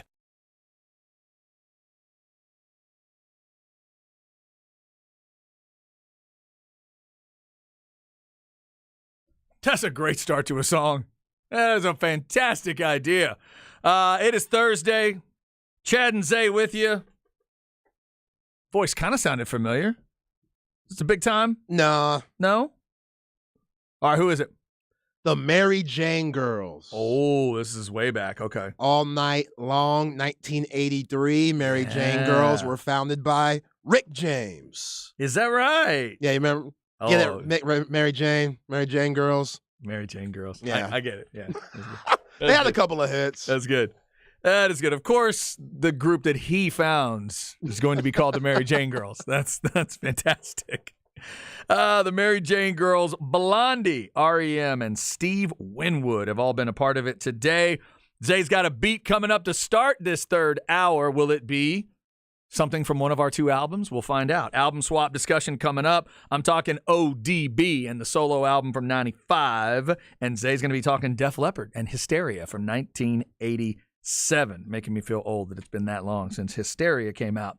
We will get to that. Lots of stuff on the sports board today, including Aaron Rodgers coming out of the darkness. We've talked some NFL there. Obviously, college basketball, not just Texas. Both teams playing really well right now, men's and women's. And tonight you get Longhorn Weekly with Rodney Terry. You get Longhorn Blitz podcast right after that at 8 o'clock. But we did talk about the Alabama story. Brandon Miller going off for 41 points last night with all of that stuff swirling around him. And in the end, it may be the best. It seems to be the best version for Brandon Miller. Obviously, everybody wishing that that the 23-year-old woman that was killed was not killed. But in terms of the involvement of Brandon Miller, it feels like he really was caught up in a weird, just a strange circumstance. Somebody's asking him to come pick him up, and as he's driving to them, they text him, "Hey, man, where are you? I need my joint," was the text. And the interpretation of that is that Darius Miles is saying, "I need my gun." And there is also some information coming out that Miller might not have even read the text before he got down there. Thankfully, Brandon Miller was not hurt. Thankfully, nobody else was hurt in that story. Obviously, the fact that the woman was killed is awful, but thankfully, there was nobody else seriously hurt in the situation, including Brandon Miller. So he now, you would assume, still gets to keep playing. Yesterday, Alabama said he is active and ready to go. So unless something really different comes out in that story, he's going to be able to play ball. And we'll continue to watch that story just as a college basketball story because they are the number 2 team in the country. And they are right now a 1 seed, Zay, for right? Yes. They're sitting at a 1. They're saying the 1. Yeah. So they're going to have to slip if they're going to lose that 1 seed. So we'll keep our eyes on that story as well. Right now, let's get a little where we at in society. We'll see what Zay wants to talk about today. Where are we at in society today? All right, Zay, where am I headed today? Head to Twitter, Chad. All righty. Yeah, in order to be the GOAT in the NFL, you cannot fumble a lot and you got to win. Well, Tom Brady fumbled this bag and he is losing for sure because Giselle is out and about and thriving in this divorce. Yeah, I sent you a couple of videos because she was in Brazil to reconnect with her country. And she did not miss the Rio Carnival where she showed that dancing that you see in that video. And she's wearing a crop top showing that midriff. What kids did she have? Yeah, did she have children? Like, was she just an alien? Like, does she have one of those birds? Like, what do they call those birds that dropped off the kids? Oh, it's a stork? Like, did she have a stork or something? Because, man, that body different. It's different. Wow. And okay, Tom Brady. Now I've gotten to the dancing. Okay. I've never felt bad for Tom Brady in my life until I saw these videos. Wow. I kind of feel bad. Oh, there is a Shakira song that comes to mind. I know she's not Brazilian, but mercy. Yeah. Wow. Yeah, that's impressive. And it's just the glow, though. Like, obviously she looks good, but look how happy she looks. And we know the rumors out there, Tom is taking this year off because we know he's going with Fox in 2024, but he's taking the year off to hopefully rekindle his family and his relationship with Giselle, who looks like she's already moved on and then some. Yeah, how about this lucky old wackadoo in the red hat that gets to dance with her? You see this guy? What's that dude, like some 58-year-old dude? He ain't dancing with her. He ain't wow. dancing with her. I'm not gonna let that slide. Like he's trying, and then once she saw him, she kind of moved aside, and I don't know. Yeah, that is. He got to be family or something. What do the kids call the pictures and videos of this nature now? Thirst trapping. Yeah. Right, on social media. This is maybe her way of letting everybody know she's out there, she's doing well. I just hope that the basic version of that story is not true. I really do hope. What do you mean? What basic version? That the basic idea of if it really was Tom decided he was retiring, then 40 days later there was a discussion that came up of, I might want to play again. And that alone cost him the relationship with that woman. If that's the whole story, that's one of the saddest things I've ever heard. Yeah, especially with the season that they just had. Exactly. Y'all just had. Exactly. And then your team pukes on their shoes, somehow gets into the playoffs, and gets busted up by the Cowboys. So there's all that, but there needs to be other layers to it. There really needs to be other ingredients. I don't need to know about them. I'm not that guy. I just want to believe that deep down there were other relationships at play. They'd been talking about it for a while. She was tired of him anyway. He was kind of tired of something. They were looking to move on. I really hope it's not just about, if you're going to go back and play football, I'm leaving. It's over. It's done. See, and that was the only thing. Because to me, that would be really sad. That would be really sad. If somebody on blast trying to put me on blast on the Specs text line, Zay, you're saying she has a glow. How often are you sitting around looking at this girl, watching videos of her? That's the point, Chad. She wasn't doing this. No, she wasn't. When Tom was playing. No. Giselle was not out and about because, for respect of her man, she didn't want to become a distraction. She knew in order for Tom to be successful, he couldn't have no outside distraction, especially if she was making videos like this. That's a distraction to what Tom Brady. We know how locked in Tom Brady is to his football success. Yeah. And you know how disrespectful he could be if you try to get in the way with that, which is probably a big reason why they get a divorce in the first place. But still, I ain't looking. Giselle's throwing it out there. And it ain't no coincidence that she's doing it now that they split up. So here's the other part of it. Let's make sure we are clear on this. And by the way, I'm just making sure I do my job here and retweet these things, Zay. It's my job to let the people know. It's our job, yeah. It is our job to let the people know. So let me make sure I retweet both of them, both her walking around, walking up that ramp, looking incredible, and then the dancing. All right, I've done that now. Here's the other key. For those of you out there, you cynical bastards out there, that were saying that guy was hanging with Giselle just so he could have a relationship with her and that he wasn't really her trainer, clearly you're all wrong. Are you looking directly at this woman? Clearly, Zay, they can compartmentalize the relationship and the training part. They are training. They're training. They're not missing ab day. They're not missing leg day. They're not missing cardio. Only thing they're missing is pasta.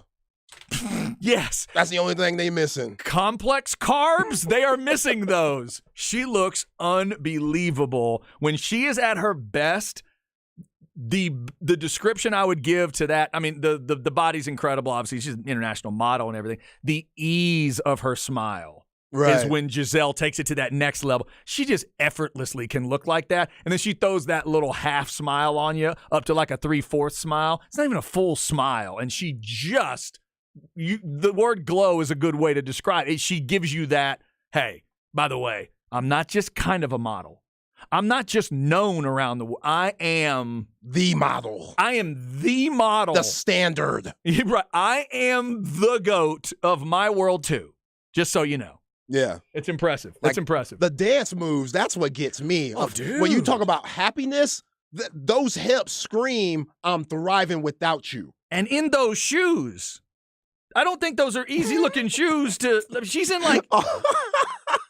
Yo, Tom, dude, have you seen I know those this heels? hurts. Look at those heels. Like, Tom, my chest hurts just from watching this for you as a man. Like, that Ooh. to lose a woman and to have that woman go on and look like she's having the best. Like, you want your woman, when she leaves you or you leave her, you want her to be crying all the time, listening to Adele and Mary J. Blige, old songs and Right. stuff, just watching old bad rom-coms, Love Nope. Actually, Nope. all those, The Holiday, all them. You don't want this. You don't, You don't want want this. By the way, another thing about the power of this level of good-looking people, go back and watch the video and ask yourself, that blonde right next to her, A, how good-looking is she to start with? And B, what does she look like next to Giselle? Go watch that part. She's got to be one of the most terrifying people to be friends with if you're a girl. Right. Oh, yeah. my Lord. Yeah. Well, I'm an international model myself. And, so you're friends with Giselle? Yes, we are best friends. I love her to death. You guys go out together? I'd never go out with her. Are you crazy? Are you yeah. nuts? I look like a dog compared to her. Are you kidding? Oh, yeah. I would love to be hang out with Michael B. Jordan. He probably wouldn't be my friend because I'm not attractive enough. I'd be cramping his style. My goodness. My goodness. Just hanging out near that kind of good looking, though. Yeah. It's got to be a good thing. If you're looking for attention, then it's got to be a great thing. Good for her. Good for Giselle. Damn, Tom. Man, oh man, yes. Let's hope it's a more complex story than that, because if you chose that football season over that, Someone on the Specs text line said our wives are about to be pissed. Hey, we're just doing our job, Chad. man, We're just doing our job. you chose Leonard Fournette over that? you chose Chris Godwin over that? I mean, you knew Gronk. You had to come in and look at the grown man version of Gary Coleman every day for that. Yeah, like your coach left. You remember that, right? The dude with the Darth Vader pack, he left. You knew Gronk was going to do that Super Bowl kick, right? He told you. My goodness. He told you he was gone. Like the woman was living with you in New England, bruh. My God. And up towards that Foxborough, Boston area in the cold for you. And you said, nah, I got to keep playing. What's left of Julio Jones or that? All right. Hey, to each his own. To each his own. 2 o'clock hours coming up. Speaking of to each his own, some of you may be Def Leppard hysteria people, and some of you may be Old Dirty Bastard, Return of the 36 Chambers, dirty version kind of people. Zay and I are going to tell you about these albums that are a little out of our comfort zone next. The album swap session for the week is next on The Horn.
Chad and Zay.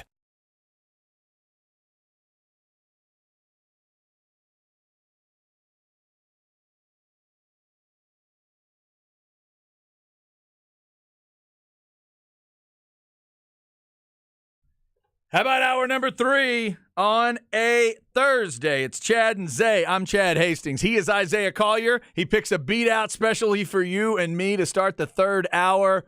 And that sound at the beginning tells me it might be the Wu-Tang Clan. That's right. There we go. That's right. Wu-Tang Clan off the original Enter the Wu-Tang Clan, 36 Chambers. Shame on the, can't say it, will get kicked off. Yeah, no, you can't do that. But it's a God. song that had Old Dirty on it. Good song. Great Really, song. Really good song. Really good song.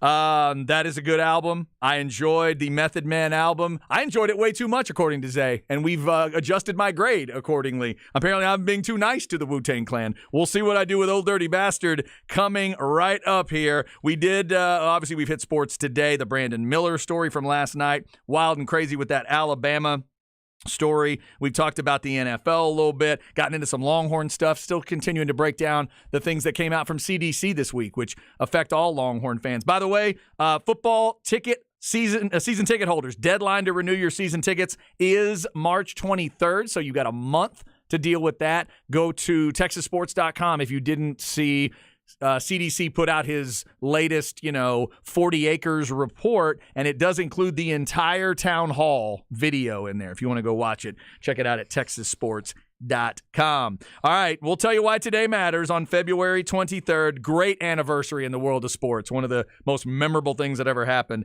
in sports. And I'll tell you about a birthday boy that's getting even more money than you think he's getting. Right now, it is album swap time. Last week, it was Method Man for me.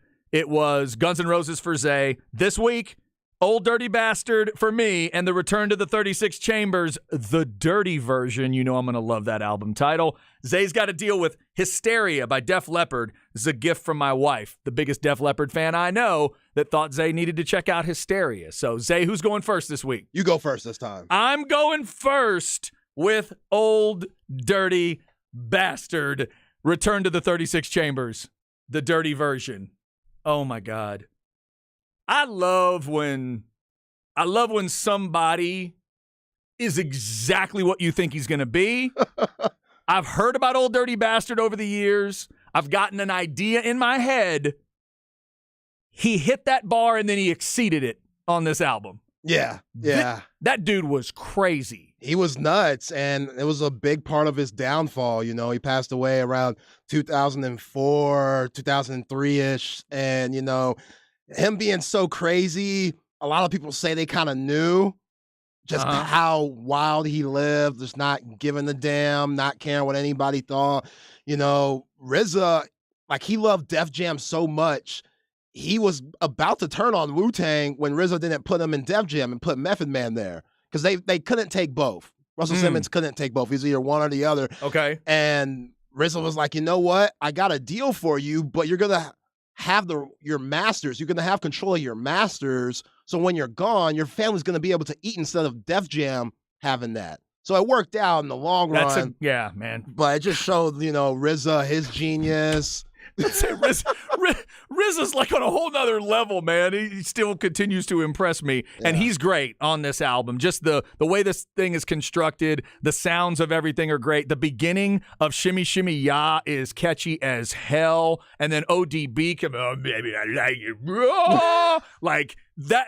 It's brilliant stuff. Yeah, it really is. This is essentially the first track on the album.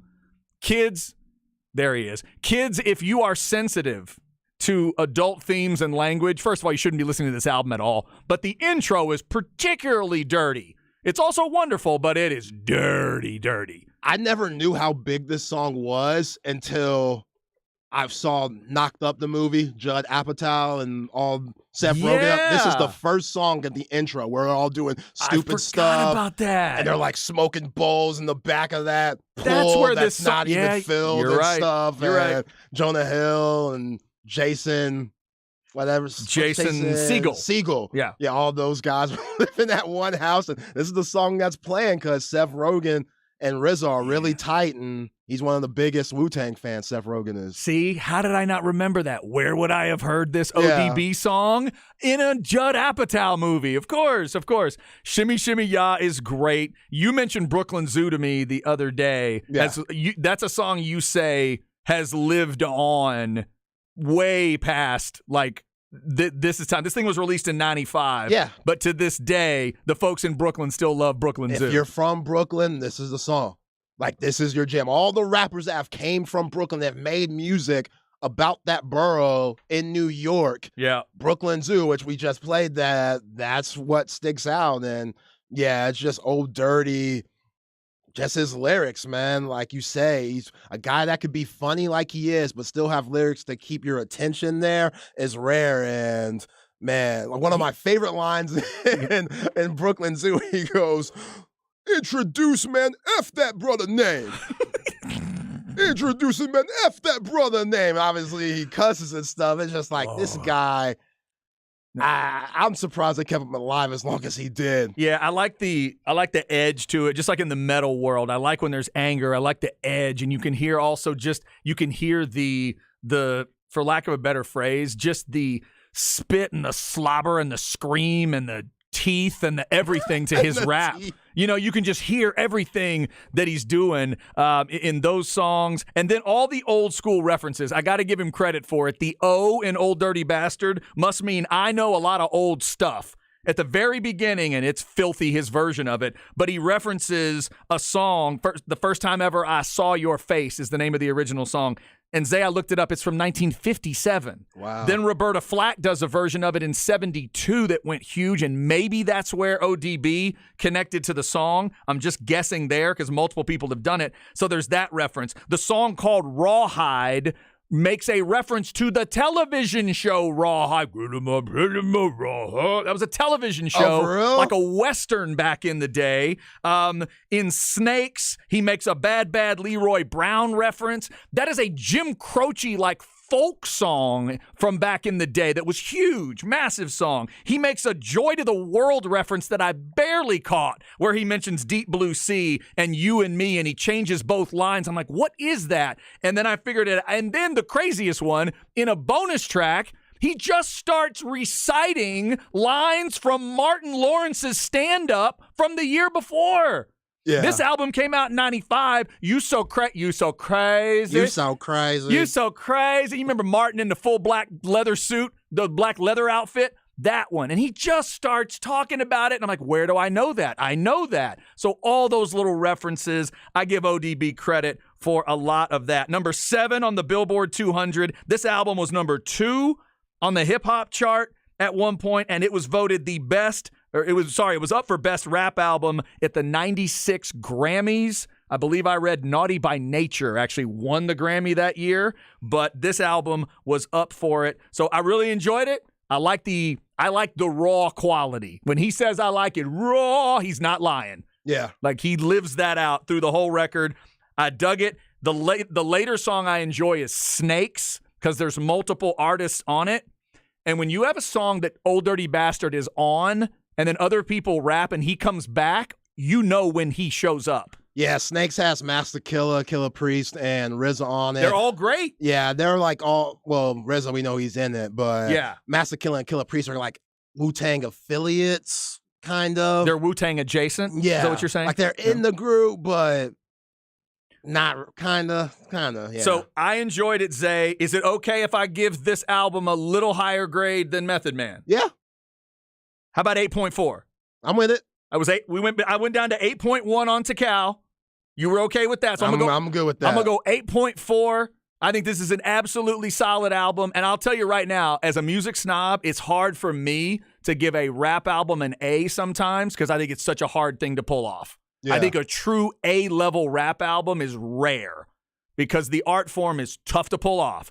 If you go 10, 12, 15, 17 tracks, and I go back and say, yep, every bit was awesome. Yeah. That's hard to do. So I'm going to go 8.4 on Return to the 36 Chambers. So go back and look at the album cover. Yes. That's his like food stamp card.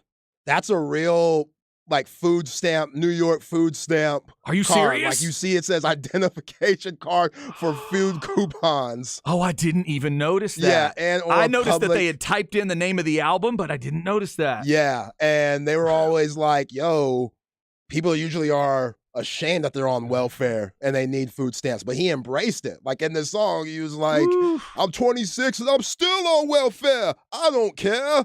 And that's just the type of guy he is. Like he still lived in the hood even when the guys went out to the suburbs and Yeah. started making money. He was still in Brooklyn. That's He actually crazy. got shot because he was still like in a Brooklyn apartment or project or something like that. And they were like, "Dude, come on." But that's just dirty. Like he's going to stick to his roots. And And there is crazy in those eyes, too. yeah, he was a little nuts. There's crazy in those eyes. So rest in peace to Old Dirty Bastard. Check out that record if you haven't in a while. 95, March of 95 is when that album came out.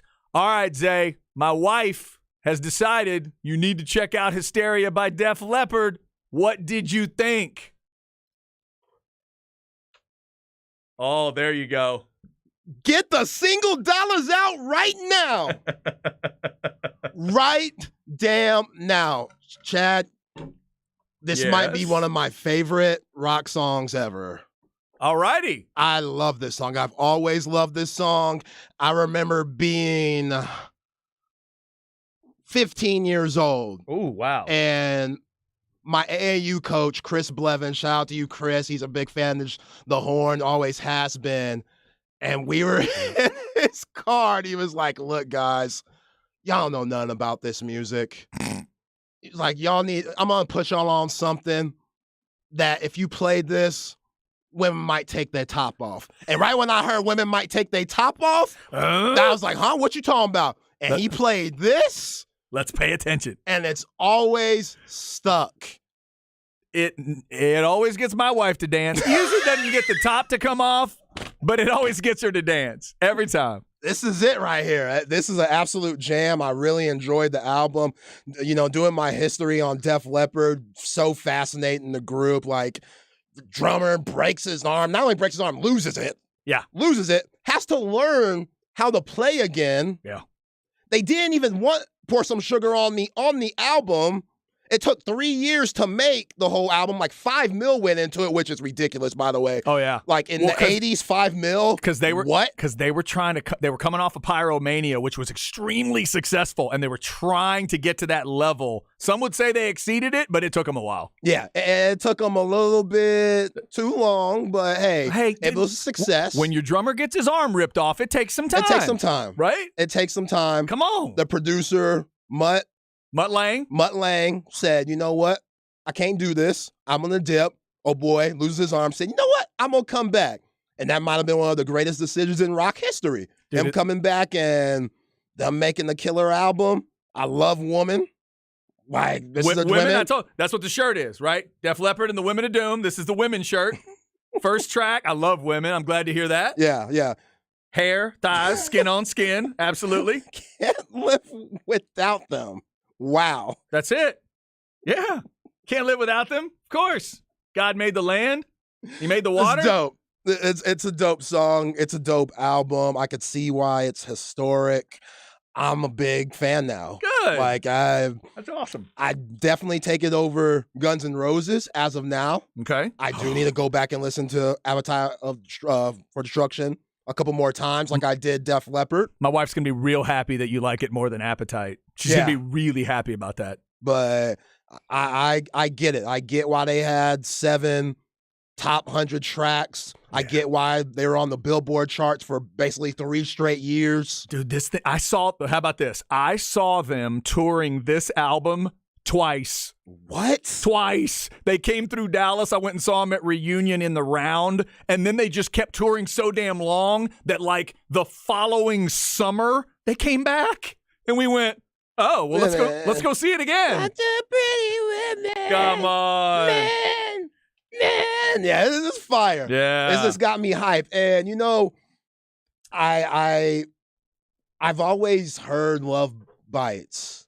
Oh, yeah? Okay. I've always just randomly heard that song. I feel like I've seen it in like movies and TV or commercials and stuff like The that. Def Leppard ballad. And Watch yeah, out. yeah, the only Love song, bites. right? The only song with like keyboards on it on the album.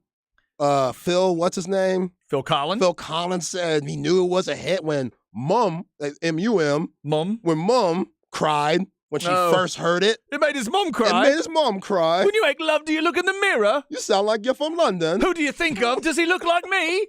Huh?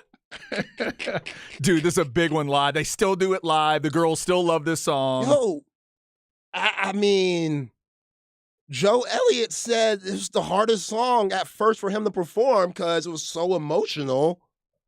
And I guess it was at the time different from the rest of the song. Oh, so, definitely. Yeah, they didn't have much that was this slow. Yeah, and they said they had to like relearn. Well, they didn't know it would become so big, so they had to like learn how to perform it because they didn't think they would. Yeah, they've done a lot with it over the years. They do these artistic performances where they'll, on the screen behind them, they'll put the lyrics.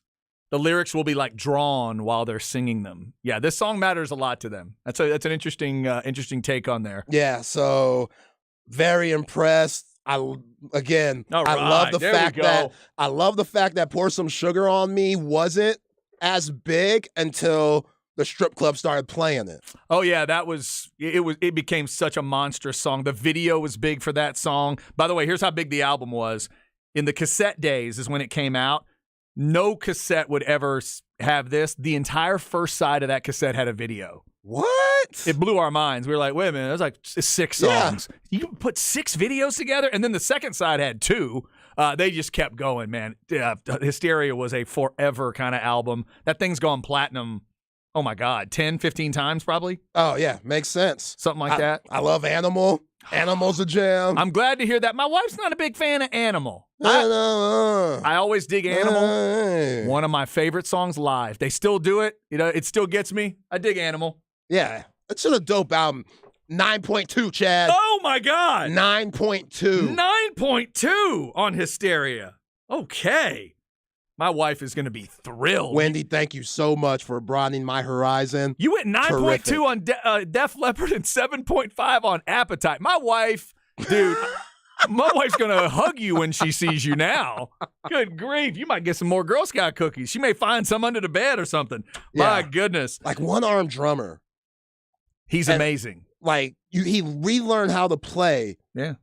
How bad do you feel like, okay, guys, I know I'm a big part of the reason why we can't make the album as quick as we would like, and we're wasting a lot of bread. Yeah. So I owe it to you guys It's one of the to keep going. It's one of the best stories. In fact, we're late on the break. I'll tell you a couple Rick Allen stories on the other side. Bet. I love the Thunder God to death, and he's got a couple great stories that hook on there. Zay digs Hysteria. I dug Old Dirty Bastard. You might like him too. Maybe check out those records. 95 for the ODB record. 87, of course, for Hysteria. And we'll talk a little bit more about that coming up. Also, why today matters. Today's the anniversary of Bobby Knight throwing the chair. Plus, it's the birthday of another Bobby we need to talk about. On the Horn.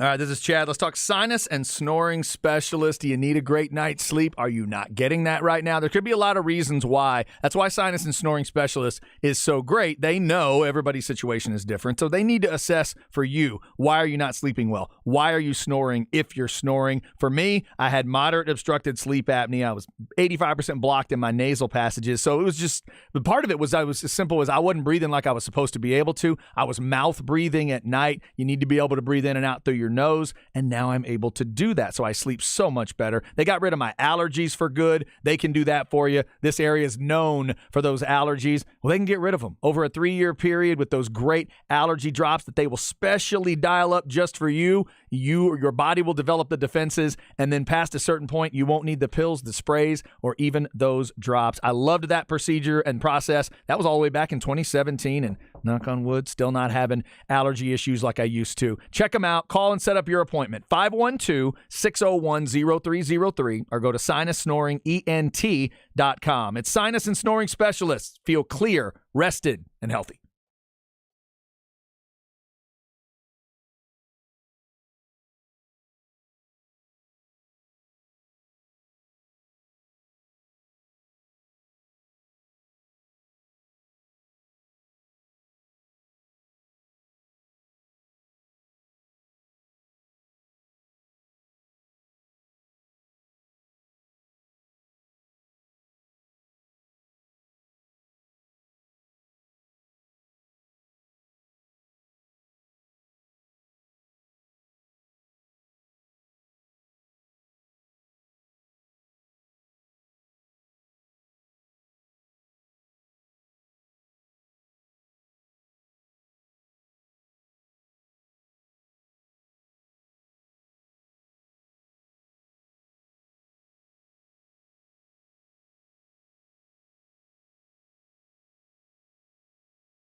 Chad and Zay.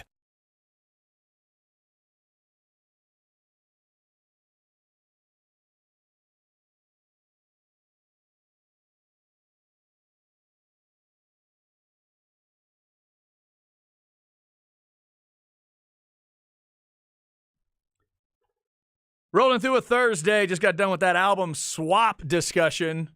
I think I might have heard some context clues here. Would this be Miss Lauryn Hill? That's right. Okay. Is this off the famous record? Is this off the or is this a Fugees? No, this is the famous Miseducation Lauryn Hill. I have got to listen to that. Speaking of albums I need to listen to, never been all the way through it. That's one I've got. I'm assuming you've heard that album all the way through. Yeah. I need to listen to that one. It's one that I've just never gotten around to listening to. I've heard a little bit of this track. I've heard a little bit of some others, but need to listen to the whole thing. Lauryn Hill, the Mary Jane Girls, Blondie, REM, and Steve Winwood have all been on the show today. We just got done talking some Def Leppard and some ODB. It'd be a hell of a conversation if we could get the Def Leppard guys and the Wu-Tang guys together. Yo. Let's talk touring. What's it like out there, fellas? So real quick before Why Today Matters, the Rick Allen thing, you were mentioning Rick, it gets me every time I see him play because it's amazing. So he's in the hospital. I want to say he was about 19 or 20 when it happened. The rest of the band tells the story that they were freaked out to go see him, right? You feel so bad for the guy. He's lost his arm. They tried to save it. They found his arm. They tried to save it, tried to make it work, didn't work. Found out he wasn't going to have it. They go to see him in the hospital, and one of the very first things he tells them is that he's going to keep playing. And he's already started thinking about it. His brain already started to go, no. I can play the stuff I used to play with my left arm. I'm going to do it with my left foot. And all of them would tell you they thought he was nuts. Yeah. They're like, come on, Rick. Like, they didn't say that to him, but they're thinking, dude, all right, let's go along with this. Well, the technology in drums was such at that time, in late 80s, they were getting into a lot of that. There was a lot of drum machines, but there was also a cool wave in drum pedals and electronic drums. Right. And he went to work trying to figure it out. But easily my favorite story was they go back out on tour, and it's Hysteria time, and they're trying to get this big thing going. They had him up there, but they had a backup drummer that they would play with him. They had two drummers on stage. And a lot of like jam bands have done that over the years, just to protect him in case. So they played like 2 or 3 shows, I want to say. And then one night, the other drummer was late. He couldn't make it in time. And he got there like 3 songs in and snuck up onto the kit and started playing. Right. And at the end of that show, he walks up to Rick. I'm going to get emotional. He walks up to Rick and goes, yeah, y'all don't need me anymore. I'm out. So dope. And since then, Thunder God. All night. That's incredible. He's amazing. And when he'll do a solo every show, the love that he gets from the people. Oh, I every time I think about the dude, I want to cry. Like, I love it every time. He's my favorite drum solo probably out there because I can't believe he's pulled it off. Yeah, I'm not trying to have you go Dan Le Batard on the air with us, Woo! but Dude, it's incredible. What happened with the guitarist that passed away? How'd that happen? Steve the stories I've always heard is just he couldn't deal with the fame. He had really bad stage fright and drank himself to death. Wow. Drank himself to death. So even during the, what was that album, Panorama? Pyromania. The Pyromania to Hysteria era. He was still... he couldn't deal with it. Joe told the story in there behind the music that he got so crazed and stage fright when they were doing the big Hysteria tour, he would like go into the bathroom and smash his own hand on a sink trying to break it so he didn't have to play. It was that bad. And then eventually, I think when at the time he died, they were trying to give him time off. They were trying to let him go. Just go be with your family. We'll get you some treatment. We'll get you this. Well, apparently he went home and they thought he was going home for treatment. He went home and then walked down the street to the pub and drank himself to death. Wow. He couldn't deal with it. But he was an incredible guitar player. And if you listen to, and you did hear it, in Armageddon when he says, "Come on, Steve, get it," that's who he's talking to, is Steve Clark. So at that moment, that's still Steve Clark, the blonde hair and the guitar and everything. And so then he left, and then once he was gone, Vivian Campbell takes over, and Vivian's been with him for, 30 years now. Vivian was with a lot of different people, but Vivian played with Dio, and he played with a lot of other big-time acts. He's a stud, and he's been with him now. He's the young guy. He's the new guy, but he's been with them 30, 40 years. So I love Def Leppard. I'm glad you dug the album. Hysteria and Pyromania, tough to beat. There's a lot of other stuff of theirs that isn't quite to that level. Man, those two, it is hard to beat those records. Yeah. 1987 for Hysteria. We got into that earlier. If you want to go back and check it out at hornfm.com, our man Jacob told us he might throw it up on the YouTube page like he did last week. We appreciate that. Let's see where we are on the YouTube followers if you go to youtube.com/@thehornaustin. We're up to 746 subscribers, and we do appreciate that. All right, let's get you why today matters. We're going to talk Bobbies today. Here we go.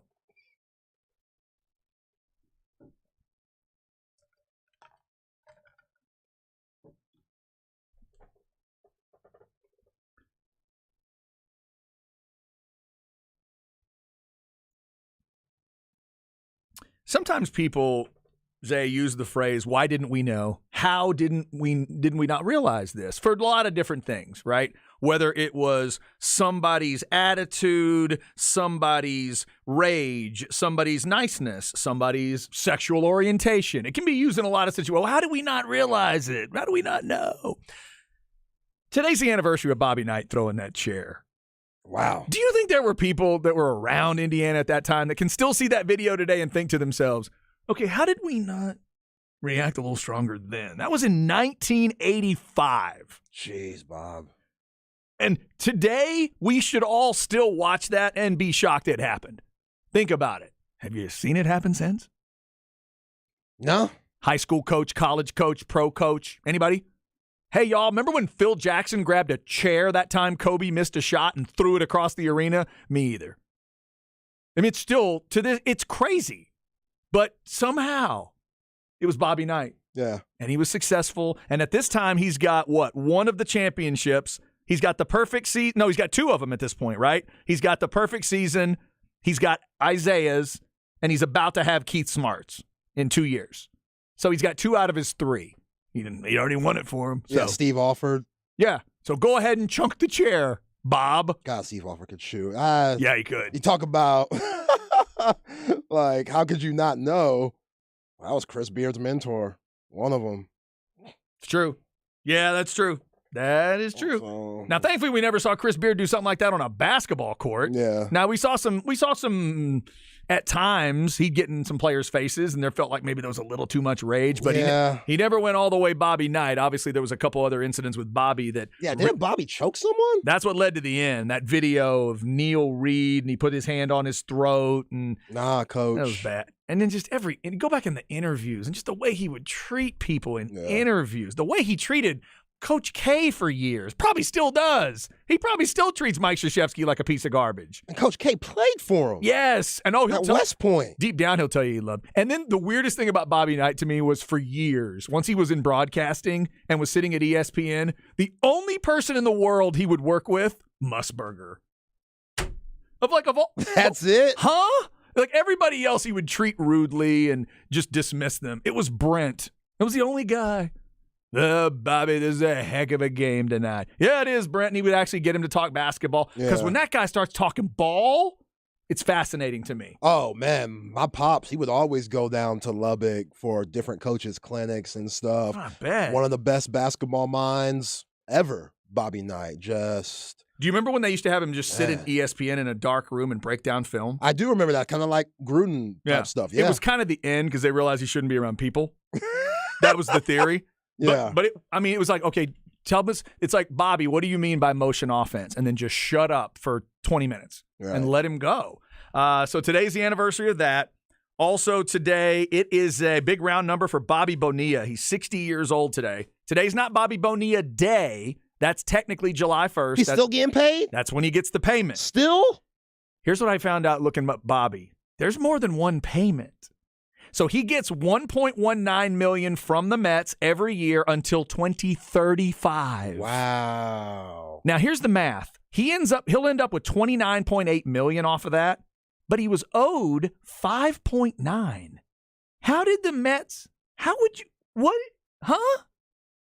they let him do that? How did they let he and his agent swindle them to that level? They're still paying him. But here's the other thing I learned, Zay. There's an additional contract that he's got, a deferred contract with the Mets and Orioles, where he'll get $500,000 a year until 2029. I never knew that. Yeah, what an agent he had. Yeah, so you're basically at like 1 point, what's he at? 1.7 there. Yeah, about 1.7 every year till 29, and then the 1.1 continues until 2035. Yo, if I'm the Mets, I'm saying, yo, Bobby, can you have a kid or something that could come play for our farm clubs or something? Happy birthday. Good grief. That is crazy. Was he even good? Oh, Bonilla was a really good player. Okay. Yeah. I mean, by the end of the career, things had changed a little bit. He was one of the best power hitters around. Okay. When he and Bonds were together with the Pirates, whoa.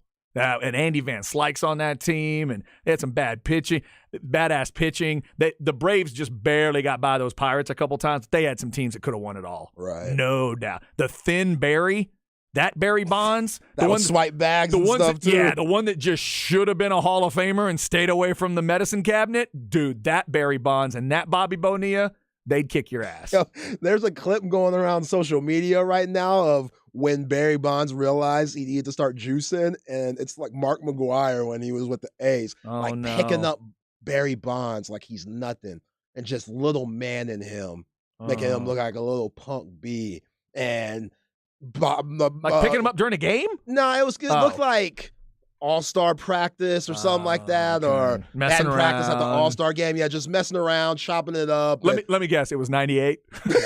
No, it was A's. It was A's Mark McGwire, so it was early 90s. Oh, okay. Yeah, okay. But he was still yoked.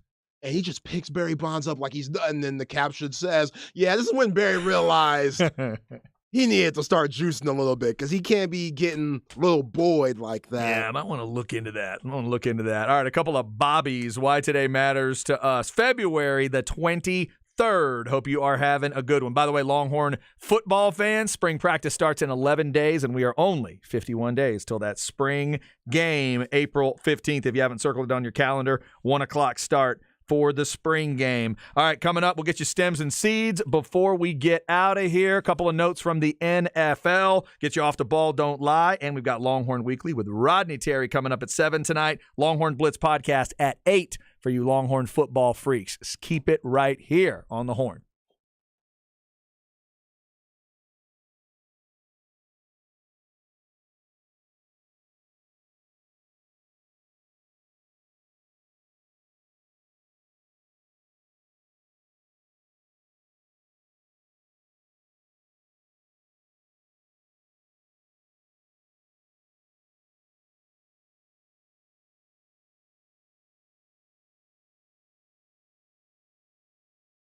This is Chad reminding you not only about Underdog Fantasy, easiest place to play fantasy sports, but I'm also reminding you that the NBA is back tonight. That's right. The NBA is back. Got a doubleheader on TNT with Memphis and Philly and Golden State and the Lakers. But I'm particularly interested in my Dallas Mavericks taking on those Spurs to get the second half started. And if you want to build a pick'em game, let me just look at Luka right here as I have the app pulled up on my phone. How about 8.5 rebounds for Luka? Higher or lower? 32.5 points? Higher or lower? That's what you're trying to figure out. Just pick whether your favorite player will have a higher or lower stat total in the game for your chance to win big. You can win up to 20 times your money in a single game. Pick between 2 and 5 players to build a pick'em entry. You get them all right and you win. I think I'll get me a pick'em game put together later for Mavs and Spurs. You can also look at those rivals picks, putting 2 players against each other with certain stats. Also check out the pick insurance option, which gets you a better chance to win. Sign up today with the promo code HORN. You'll get your first deposit doubled up to $100. Visit UnderdogFantasy.com or find them in the App Store. And don't forget to register with my promo code HORN to get your first deposit doubled up to $100. Must be 18 or over and present in a state where Underdog Fantasy operates. Terms apply. Concerned with your play? Call 1-800-522-4700 or visit www.ncpgambling.org. It's the fastest growing fantasy app in the industry. It is Underdog Fantasy.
Chad and Zay.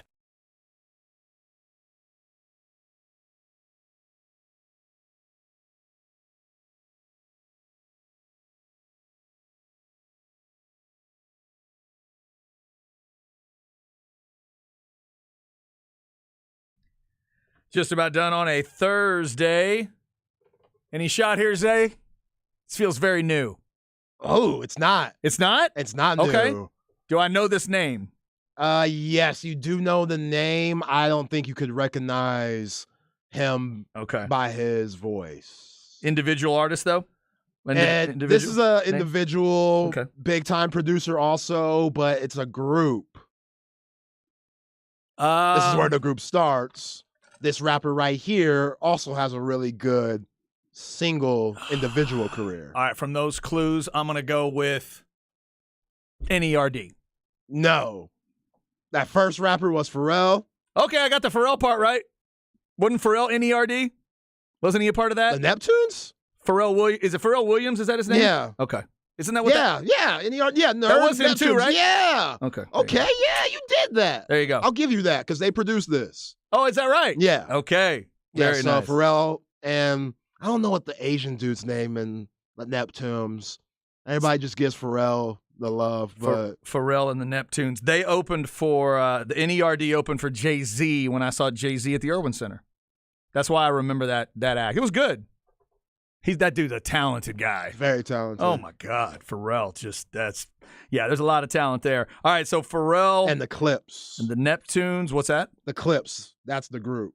Oh, the Clips is the name of the group. Yeah. Okay. All right. Malice and Pusha T. Pusha T is pretty famous for his individual work as well. The Clips. Lauryn Hill, the Mary Jane Girls, Blondie, R.E.M., Steve Winwood have all been a part of the show. Wu-Tang Clan beat to start the hour, and that's probably because we talked about that ODB album today, and Zay broke down Def Leppard's Hysteria and really enjoyed it. I gave the ODB record an 8.4. He gave Hysteria a 9.2, which is going to really excite my wife. She is going to love that. Next week, I move on to the Raekwon album with the Cuban links in the title. Only built for Cuban links. There we go. And then Zay is going to be going with my daughter's suggestion. She's going music snob on him. Dirty Computer by Janelle Monáe. Yeah. You're going into a deep world of I don't know what next week. We'll see. I've never. I haven't heard much Janelle Monáe. This is definitely different than those two albums that came out in 87 that I first did. Yeah, we're getting you out of 1987 finally. Do my wife and I have a type or what? Yeah. I picked an 87 album. She picked an 87 album for you. Finally, my daughter got out of that path for you. All right, before we get out of here, let's go stems and seeds. We'll start with an NFL story or two. No stress, no seeds, no stems, no sticks. Brought to you by AV Consultations, 255-8678, or go to avconsultations.com. They've had the press conference now, and I'll admit it looks weird to see Eric Bieniemy sitting in front of that Washington logo. He's made it clear, Zay, he's not focused on using this position to land a head coaching job. He said, being a head coach right now is not in my thought process. What I'm focused on is being the best coach today. I am so confused still by What this a story. lie. I mean, know. he has to lie. Like- You can't go in and say, yeah, this is only a stepping stone for me to get where I need to be. I mean, the Commanders, whatever. I hope we have success, but you can't say that. So I get where he's coming from, but you went on the left. 2 Super Bowl championships with Mahomes and that offense, and he didn't get any credit. He didn't get enough credit for it that 15 interviews went wrong. 15! Yeah. I still am baffled by this story. If he finds a way through in Washington, I guess I'll be happy for him. It'll be at the expense of my Cowboys division maybe, so I don't want him to be that successful, but we'll see. Like, nobody ever looked at Greg Popovich and Tim Duncan and all the assistants that got jobs from the Spurs tree and said, you know, Pop, Timmy, it was just y'all. Yeah, it was all you. Budenholzer, Doc Rivers, etc. Y'all don't mean nothing. Do we realize some of the not also rans, but some of the guys that are connected in the NFL that get these jobs? Where was he? Oh, he was the quarterback's coach or whatever. We just saw the linebackers coach, come with the Eagles guy to the Cardinals. This dude was the offensive coordinator and assistant head coach for those two Super Bowl champions and another team that went to the Super Bowl and it didn't matter. Cold-blooded. It's cold-blooded. Maybe he just starts shouting out Old Dirty Bastard lyrics during the interview. Do you think that's what he does? Like he has Tourette's for rap lyrics. So, Eric, how do you think we should structure this offense? Oh, baby, I like it raw. And then he just runs out. Is that what happens? Oh, my God. Oh, man. The enemy. He's definitely not a good interviewer. Crazy. And if you missed it, Denver is going with Vance Joseph as their DC. Yes, he's their former head coach. Now he's going to be the DC under Sean Payton. All right, coming up, Ball Don't Lie with Rod and Harge. 7 o'clock, it's Longhorn Weekly with Rodney Terry talking about that team's great performance against Iowa State. 8 o'clock, Longhorn Blitz podcast for you Longhorn football fans. If you missed it, we'll be back tomorrow for a Friday show. Stay safe out there and keep it right here